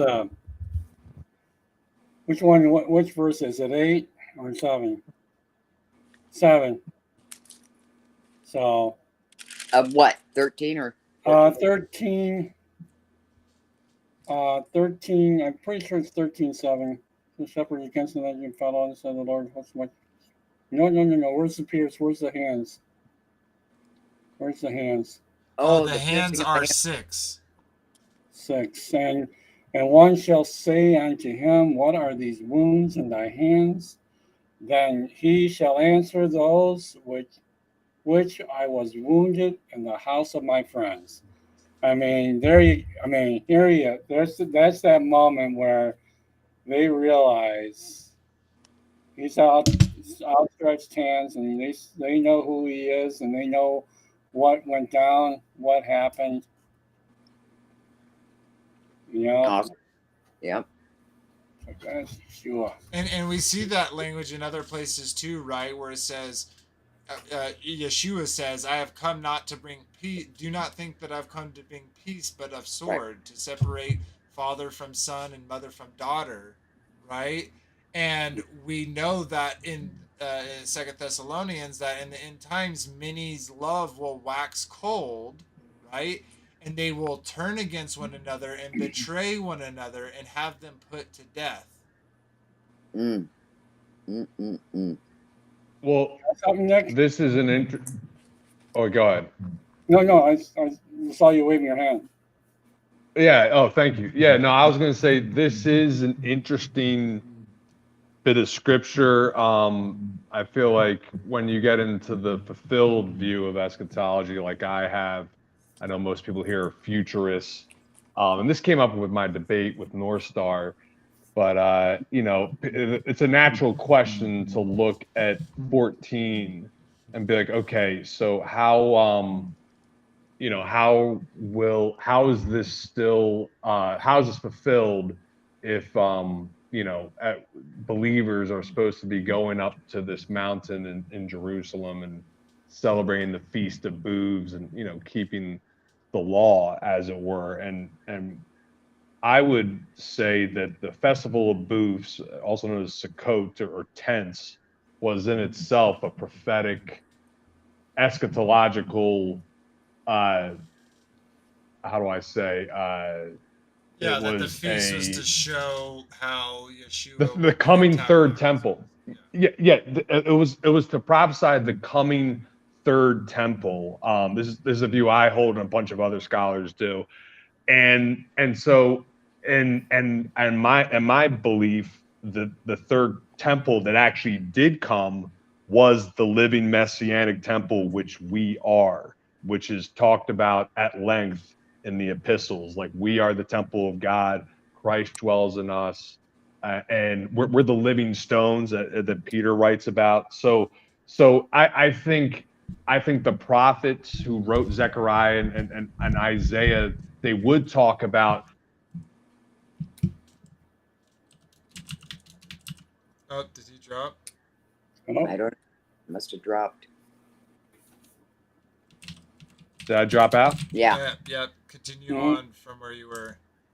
Okay. Yeah, just this is the fulfilled view, is that we are keeping the Sabbath by Christ being in us. We are celebrating these feasts by being the living messianic temple, and just an Old Testament prophet would write about it in the way that they knew at the time, which didn't have the fullness of the revelation, which was a living messianic temple, which we got when Yeshua came, and again was expanded on by Paul and the other disciples in the epistles. Just wanted to get that in there. Yeah, I think like John 14:3 kind of contradicts that, where he says, "And if I go and prepare a place for you, I will come again and receive you unto me, that where I am, there ye may also be." And so, knowing that he's in the third heaven and the going to prepare a place for us, to me that gives physicality. And as that we were kind of showing before, I believe that was in 3, when the angel is literally taking physical measurements of the area, and alongside of other parts of the scripture where they're specifically talking about that new temple coming. So I I understand where you're coming from, and I even like, and I tell this to Frankie all the time. I think spiritually what you're saying is true, but I think that there's going to be a physical manifestation of what you're saying as well. So I don't think a physical manifestation has happened. I think we got that down payment of that spiritual, where it's spiritually in us, but we can't actually go to the Feast of Tabernacles in ourselves, right? Because the how what the Feast of Tabernacles asks you to do. So yeah, I get that you could just throw it out and say even the manifest the sorry, even the event itself of the tabernacles and what it describes, what you do to celebrate the Feast of Tabernacles, you'd have to kind of just say, well, no, that was just trying to get to a point where spiritually is talking about the spiritual tabernacles within ourselves. So, but again, there was a physical tabernacles. There will be a physical tabernacles, and me personally, I think that's the New Jerusalem, the promised temple, the Garden of Eden from the beginning. So, but of course, I do have what you call a futuristic view. So, Right. but yeah. So one thing that I wanted to say is we see here in let me bring it up for y'all.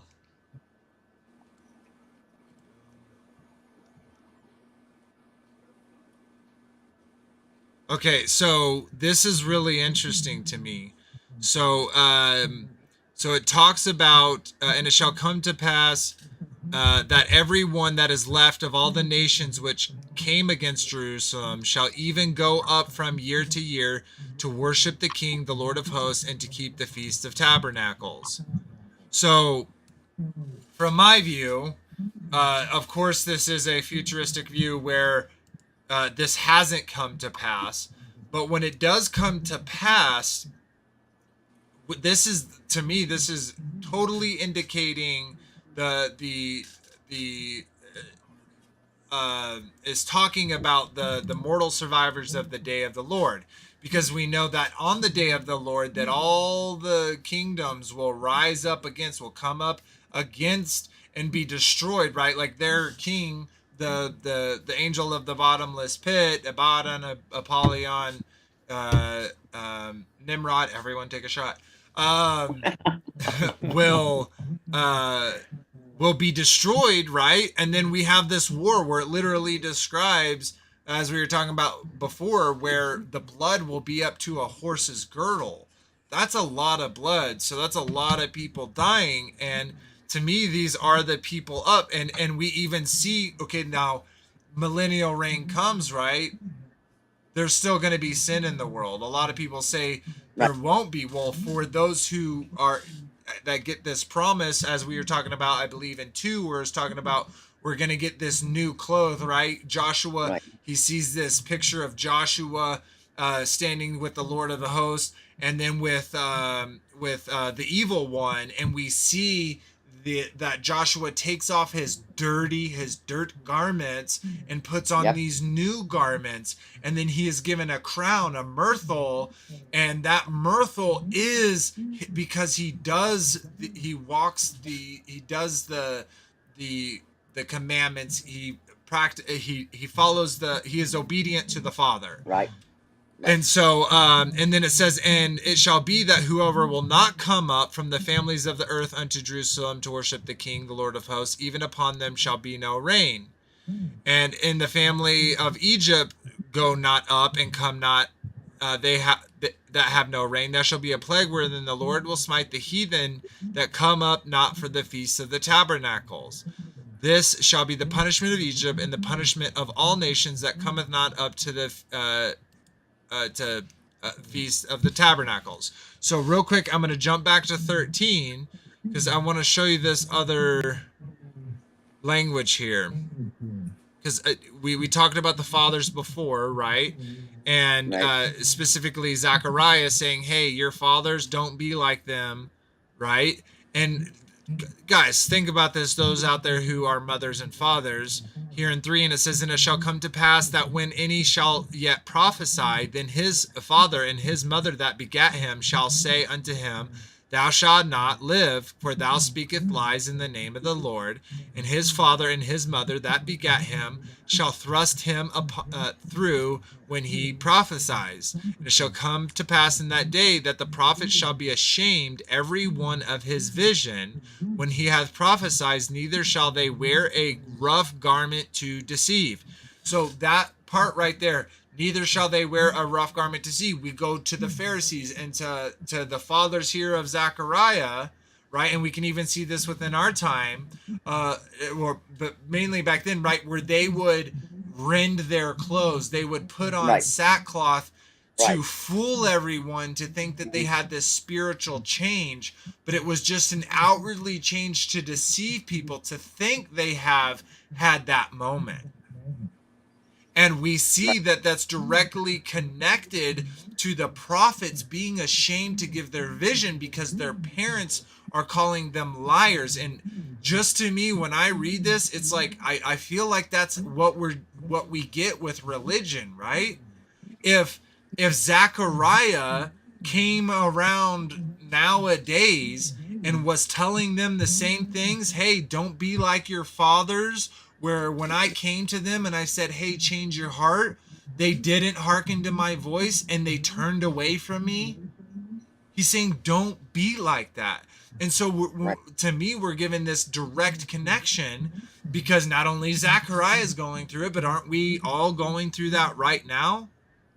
Right? Like, just think about it.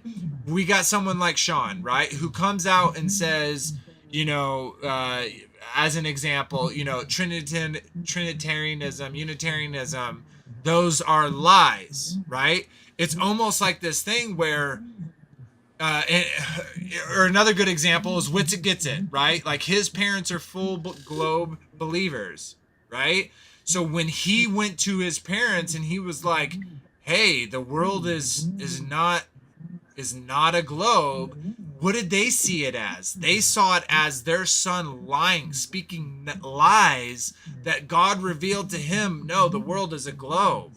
You get what I'm saying? Yeah. And we have those same type of things where, and that has to, and again, I'm going to connect it back to the commandments where it directly says, you know, if you worship these idols, like to the 3rd and 4th generation, your children are going to hate me. Right?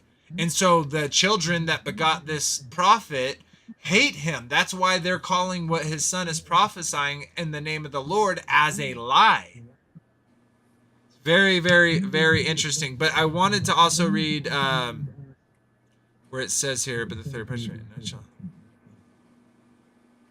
where it literally said through the day of the Lord. And it shall come to pass that in all the land, saith the Lord, 2 pots therein shall be cut off and die, and 1 thought shall be left therein. And I'll bring the 3rd part through fire, and I will refine them as silver is refined, and will try them as gold is tried.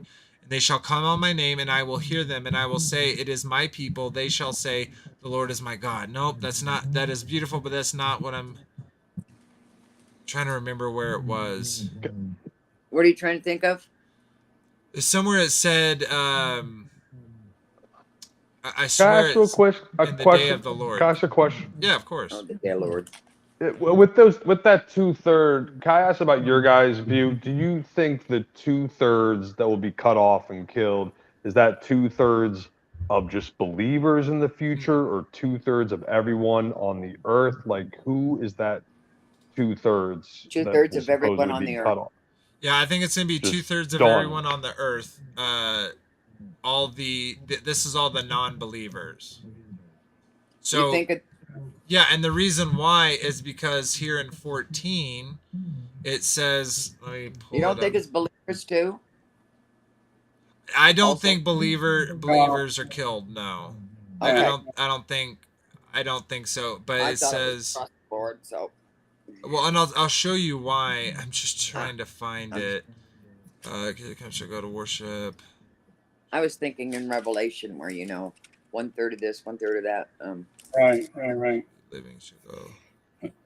Oh, where did it Don't say that? right, Brian. Come on now. Come on, Brian. No. In Revelations, Robert, Oh, was no, that Robert? oh, yeah, Sorry. I Robert. thought that was Brian. I thought that was No, BB going, right. I'm like, you're not even right. looking at what we're The doing. Lord shall be. Go ahead, Sorry. Robert. No, no, Go, like go you on. said, Marsha, in Revelations, yes, it talks about all these people that are being killed Right. off.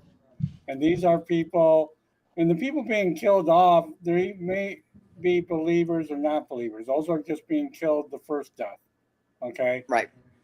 So, uh, but there will be a time when there's going to be the second death, and they will be Yeah. erased. So, Right. um, Erased. but So where shall come to pass? The day of the Lord. Okay. I don't know. It does say the day of the Lord somewhere. I know I read it, but You it know. was somewhere it goes else. in Zechariah. It was in one of the first 4 chapters that you read, the day of the Lord. Yeah, Uh, and kind of what I'm trying to say is that it says it literally said, and maybe let me go back to 4, or maybe it was one of the other ones that I read. Let's see. take it from you. I should divide Actually, it was the Lord's day. Yeah, It it's the literally Lord. said like, and is like the host and the is like the host and the believers will come with them. Where did I read that at? I'm sorry, everyone. I know I just saw it. I wonder if someone's like saying in chat, like, "Oh, it's this chapter." But like I Nope. just read Did it you where it say? was like, and when he comes down, maybe it is 14. My mountains for the valleys. Behold, the day of okay, yeah, it's 14. It's at the top. Behold, the day of the Lord cometh; the spoil divide in the midst thereof. And I will gather all the nations against Jerusalem to battle, and the city shall be taken, the house rifled, and the woman ravished, and half the city shall go forth into captivity, and the residue of the people shall be cut off from the city.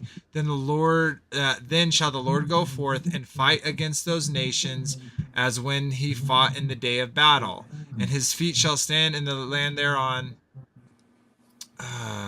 So that's one part where it's talking about the day of the Lord. And it shall be one day which shall be known to the Lord, not day nor night, but it shall come to pass that at the evening it shall be light. It shall be king all the earth, one Lord, one name. Man, I cannot find this, but it literally, I swear it said, I'm gonna have to go watch it back and like comment on it or something.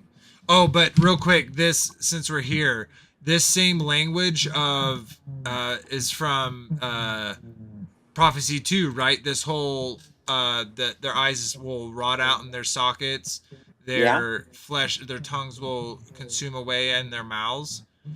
We see this exact same language too, which is I like me personally. I almost like feel like this has something to do with the sting, but it could totally be another like a plague that obviously comes from the Lord, as it says. Hey. Oh, sorry. Go ahead.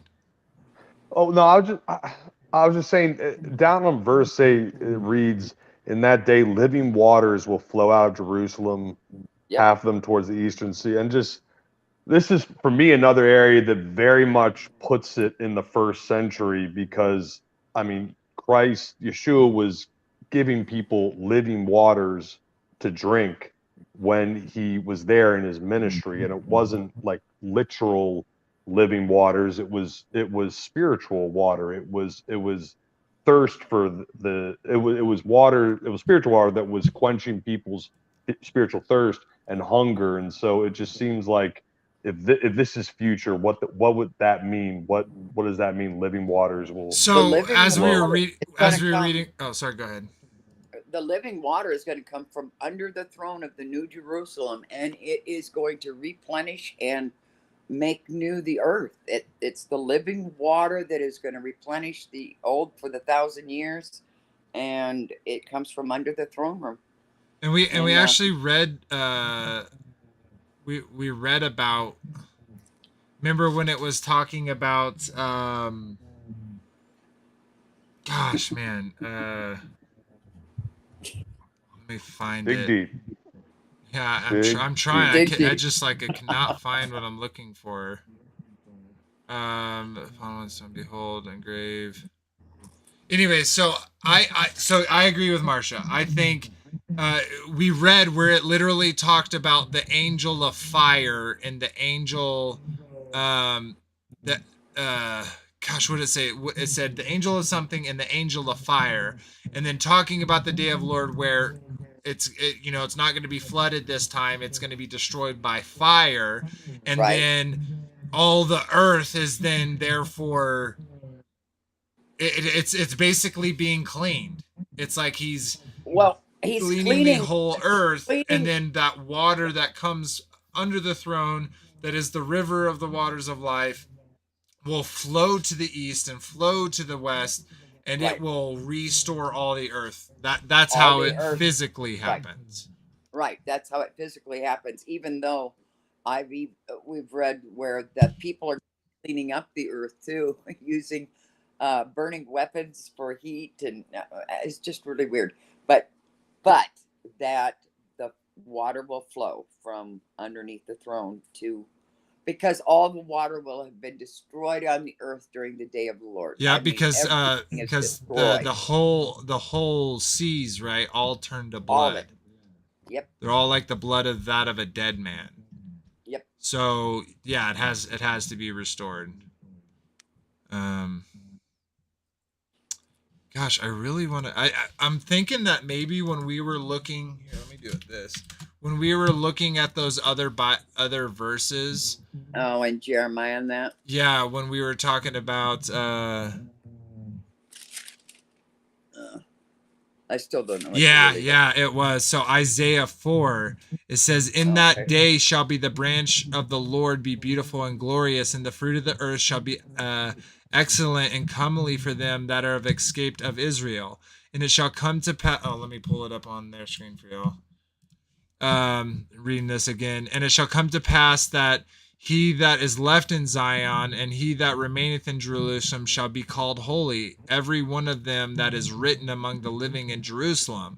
When the Lord shall have washed away the filth of the daughters of Zion, and it shall have purged the blood of Jerusalem from the midst thereof, by the spirit of judgment and by the spirit of burning.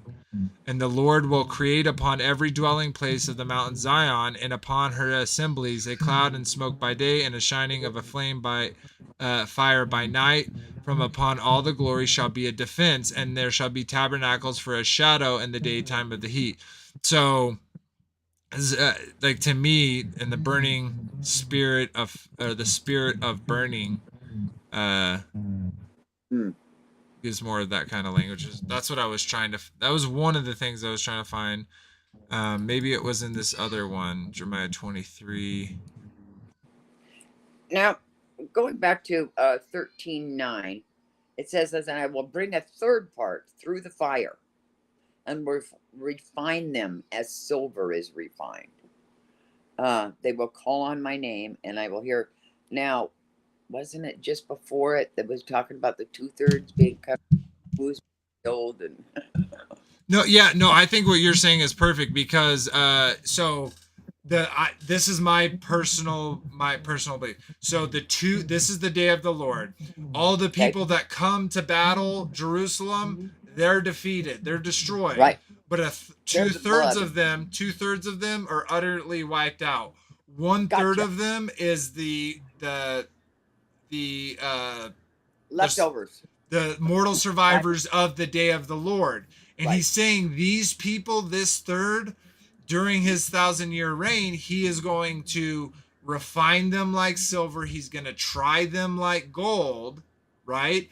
And I think the blessing from that, because like you also get the view, the symbolic, the spiritual kind of the wheat and tare, right? Well, and even Right. the Feast of First Fruits. Well, the Feast of First Fruits is very so much a small offering, right? Because it hasn't given much time to grow. Your sheep haven't had as much time to have the spring. Right. You know, like they've had a very short amount of time for that. So the first fruit of the resurrection we know as Messiah Yeshua, and you know, in my view, the people that he resurrects during the 1,000-year reign, that's the first resurrection. That's the Right. feast of the first fruit.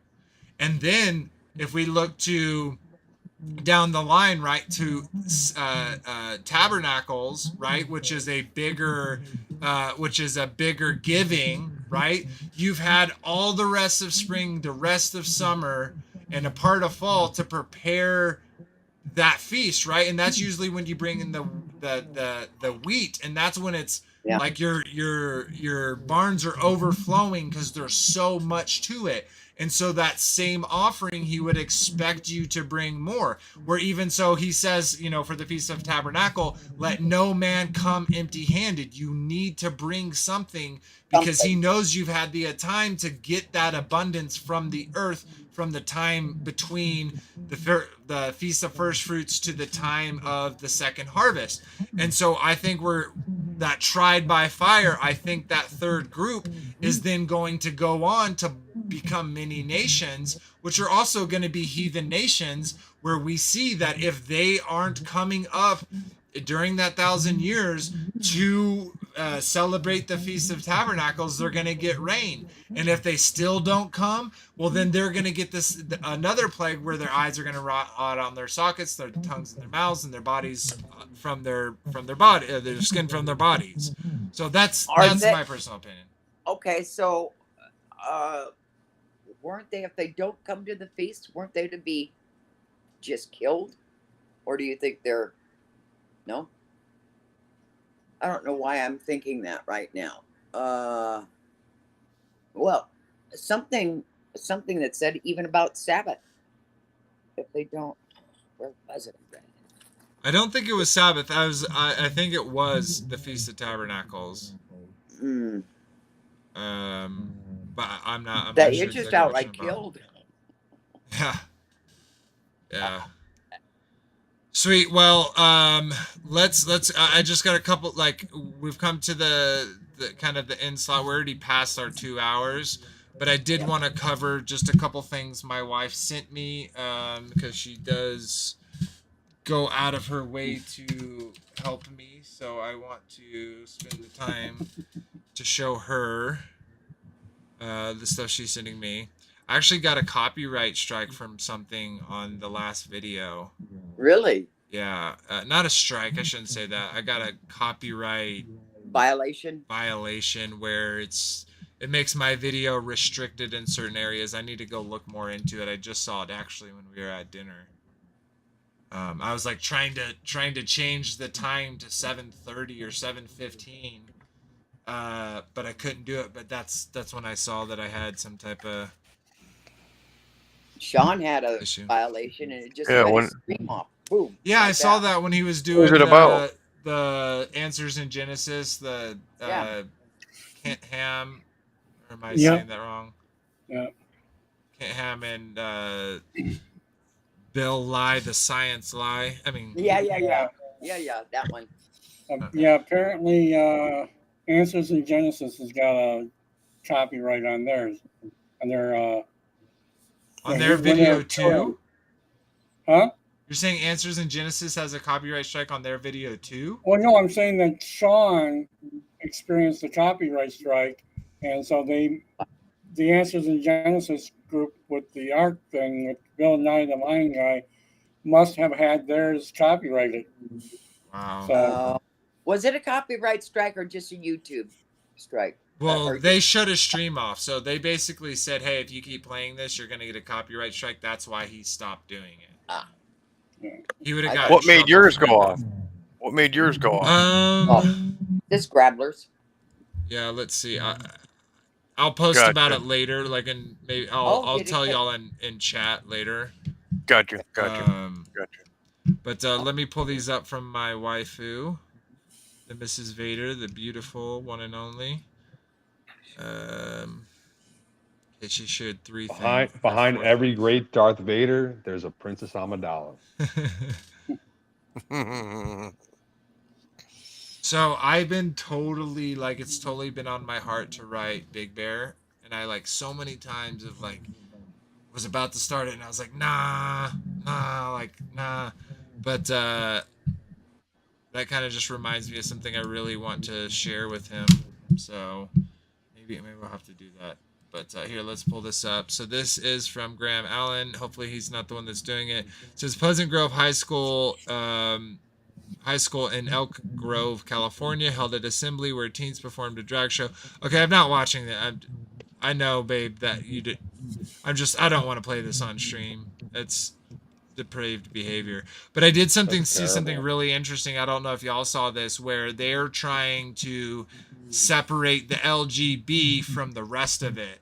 Where the LGB people are saying, hey, we want nothing to do with the TIQ or whatever else it is. XYZs, huh? Which is really funny because literally Owen Benjamin did a joke about that same thing where like, you know, the L's and the the L's and the G's can kind of get along and the B's are kind of in the middle, but nothing like the T's. And I thought that was really funny. But let's see what else you got, babe. I don't want to show too much of the insane, crazy world that we live in because people see that enough. Let's see what this Fair one enough. is. Okay, here's something. Oh, what? Oh, something that happened at my daughter's school. I just read a thing about depraved public school. My daughter emailed me or texted me and told me that she had a substitute teacher for her stepdaughter that's here in Washington, and he goes by pronouns. He was written on. I got a picture of it. I'll put it up in the thing of him. His name Max MX, black man, and then underneath it go by pronouns them and they. That's what they're doing in the public schools. Yeah. They're doing way more insane than that. That's just I know, but that was just something that would hit home. All right, let's see our creeper. Hey, I am going by different pronouns now. I'm no longer going by he and him. From now on, you guys got to call me awesome and amazing. And if you don't, you are intolerant bigots. Okay. All right, here's our creeper in chief, Biden. Awesome, amazing. Sorry. Let's see this. This is from the Raging Patriot infamous video of Biden sniffing. That's pretty good. I know. How you doing it? How are you doing it? Touch your ears. All right. Dude, if I saw a dude doing that to one of my 4 children, I would knock him out. I just wouldn't like hold my son there or turn my back. Like, what are you doing, man? Letting this creepy old man sniff your child. What a weirdo. What a weirdo. Okay, let's bring up the next one. I don't know if I grabbed this. Nope. Got a new one. Creepy Joe. Creeper Joe. Creepy Joe. Yeah. Okay, it says Netflix on offense with this one. What cartoons can we trust? Is Swenjon compromised? Link in bio for this great show. I'm going to refresh it real quick and then turn the sound on. Get it start over. I don't know how to start it over. See, I got in trouble from a bunch of my friends because I showed Obama and Michelle back when they were in college. I got a picture. All right, here. This says, "What is Sam Smith? Terminal breakdown is." And Fred is the name that fits me best. And I also use they. Real quick. How does the it looks like the country kid has like a vertical piano right to the right to her. What is that? So she can just go. I think it's decoration. It's reminiscent of the '80s bands, I think. It's my keyboard. I just set it up against the wall that way. Strap on the shoulder, and you played it. Yeah. I'm telling you, a guitar. Oh, keytar. Yeah. A keytar. That's what it is, right? Keytar. That's what I thought. Okay, I'm gonna start this over again so we can hear it from the beginning. And then we got one more, and then we'll call it a show. Play the cat video from last week. I don't know what you're talking about, Lo. Non-binary, and Fred is the name that fits me best. And I also use they and them because calling me a she or a he doesn't feel right to me. I'm sorry. Like, literally, we have two buffaloes talking about pronouns. Like, what? How does that? Why? Like, guys, this is called grooming. This is what you do to groom a child to do things. This is insane. Oh God. Okay. Last one. Hopefully it's not more debauchery, Francesca. I'm just joking, love. Thank you for. Okay, no, that was the last one. Okay, sweet. Let's go through it again since we're here. Check out Take on the World TV. Great set of lists. Upcoming next will be another episode from The Way Remnant. Check out Jeff and Miranda. They do great content. So definitely check them out. We also got a lot of other people, a lot of great other resources and information here. Check them out. This is our channel, Circle of the Earth Fellowship. Thank you for all the love. We're slowly climbing. We got 773, so we grew a good amount since the last show. So thank you all to the new subscribers. If you didn't catch us live, thank you for watching, later on, and all that stuff. We do appreciate it. Remember, we do like an after show where we get on Discord and we are able to more freely talk and not have to self-censor our stuff just to be able to use YouTube as a platform, even though they like to buffer us a lot. And check out the merch and everything. Link is in description if you're interested. And then that's it. So let's go ahead and say our goodbyes and get out of here. So I'll bring this back up. Perfect. All right, Marcia, would you like to say your goodbyes? Sure. Goodbye, everyone. And I hope you have a great Discord chat, after show chat. I'm in Karen C's Bible study, so I have to jump straight over to that one. So otherwise, I'd be in there with you guys. I would. I miss it, but.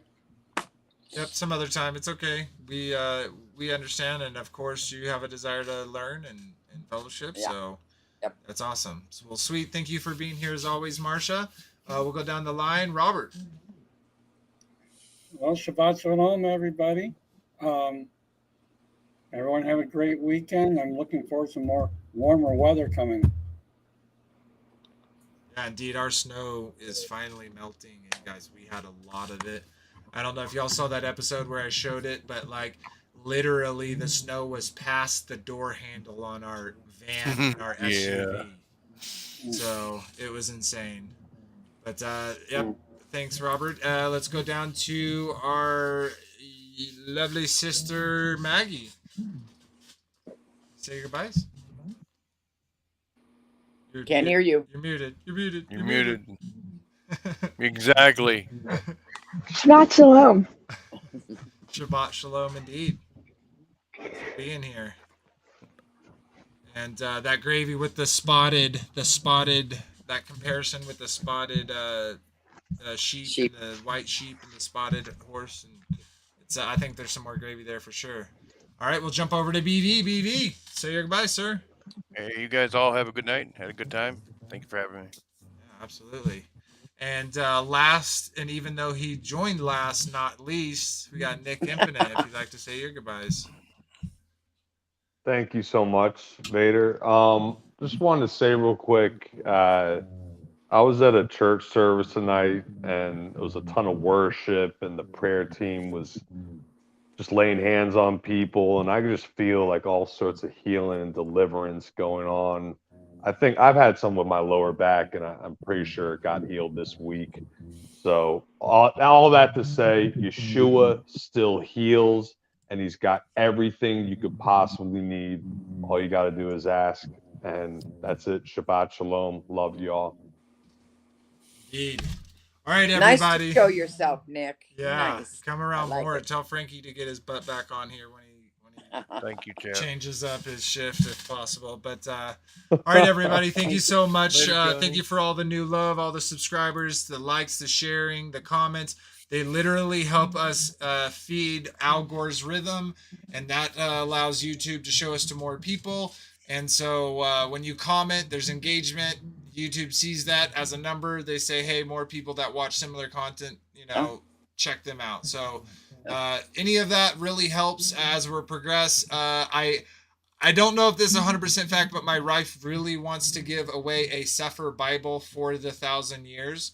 For the 1K subscribers. So if that's interesting to you and you're not subscribed, or you are subscribed and that sounds interesting to you, share it. Get more people here. Hit us that 1,000 numbers, and then you'll have a chance to win that Sefer, or whatever we do. Maybe we do some runner-up prizes as well. Will the Sefer have tabs? Will the Sefer have tabs? Maybe we'll throw in some sticky. Oh no, notes. have them put it on. Don't even get one where you got to put them on. No. Awesome. All right, everybody. Well, I'm going to end with this, and then we'll go to the outro. So shalom, everyone. Have a great night.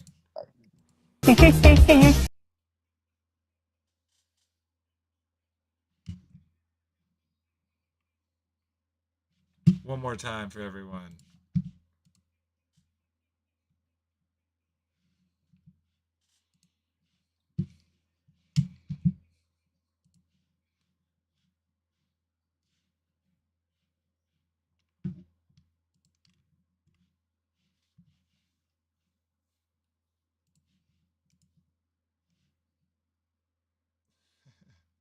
Have a good night, everyone. Shalom, dear brothers and sisters.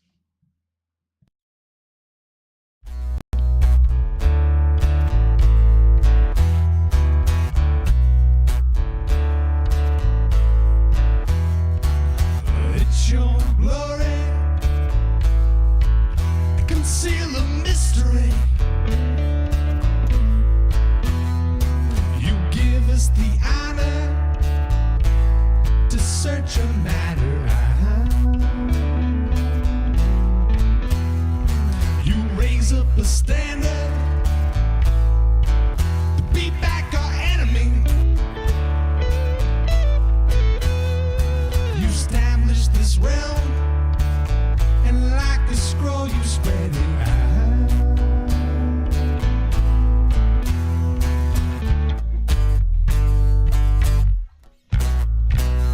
Dig deep, search it out. Dig deep, seek it out. Dig deep, go on and walk it out. Dig deep, I give you oil to fill up your cup. I give you enough to fill up your lamps.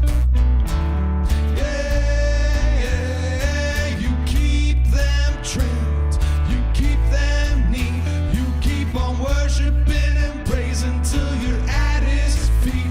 Oh, King Yeshua. Yeah, David.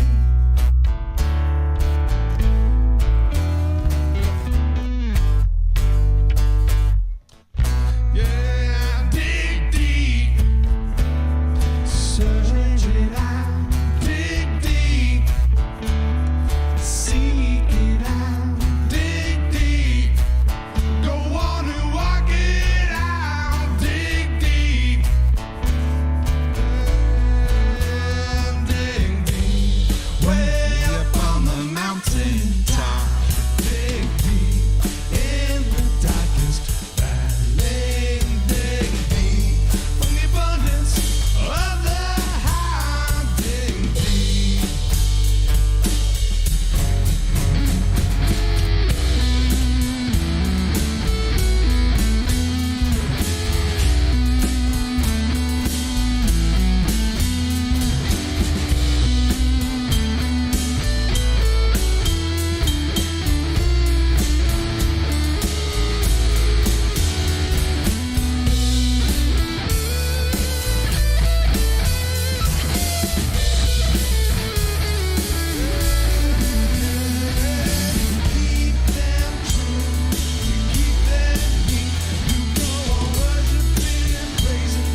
that's his promise.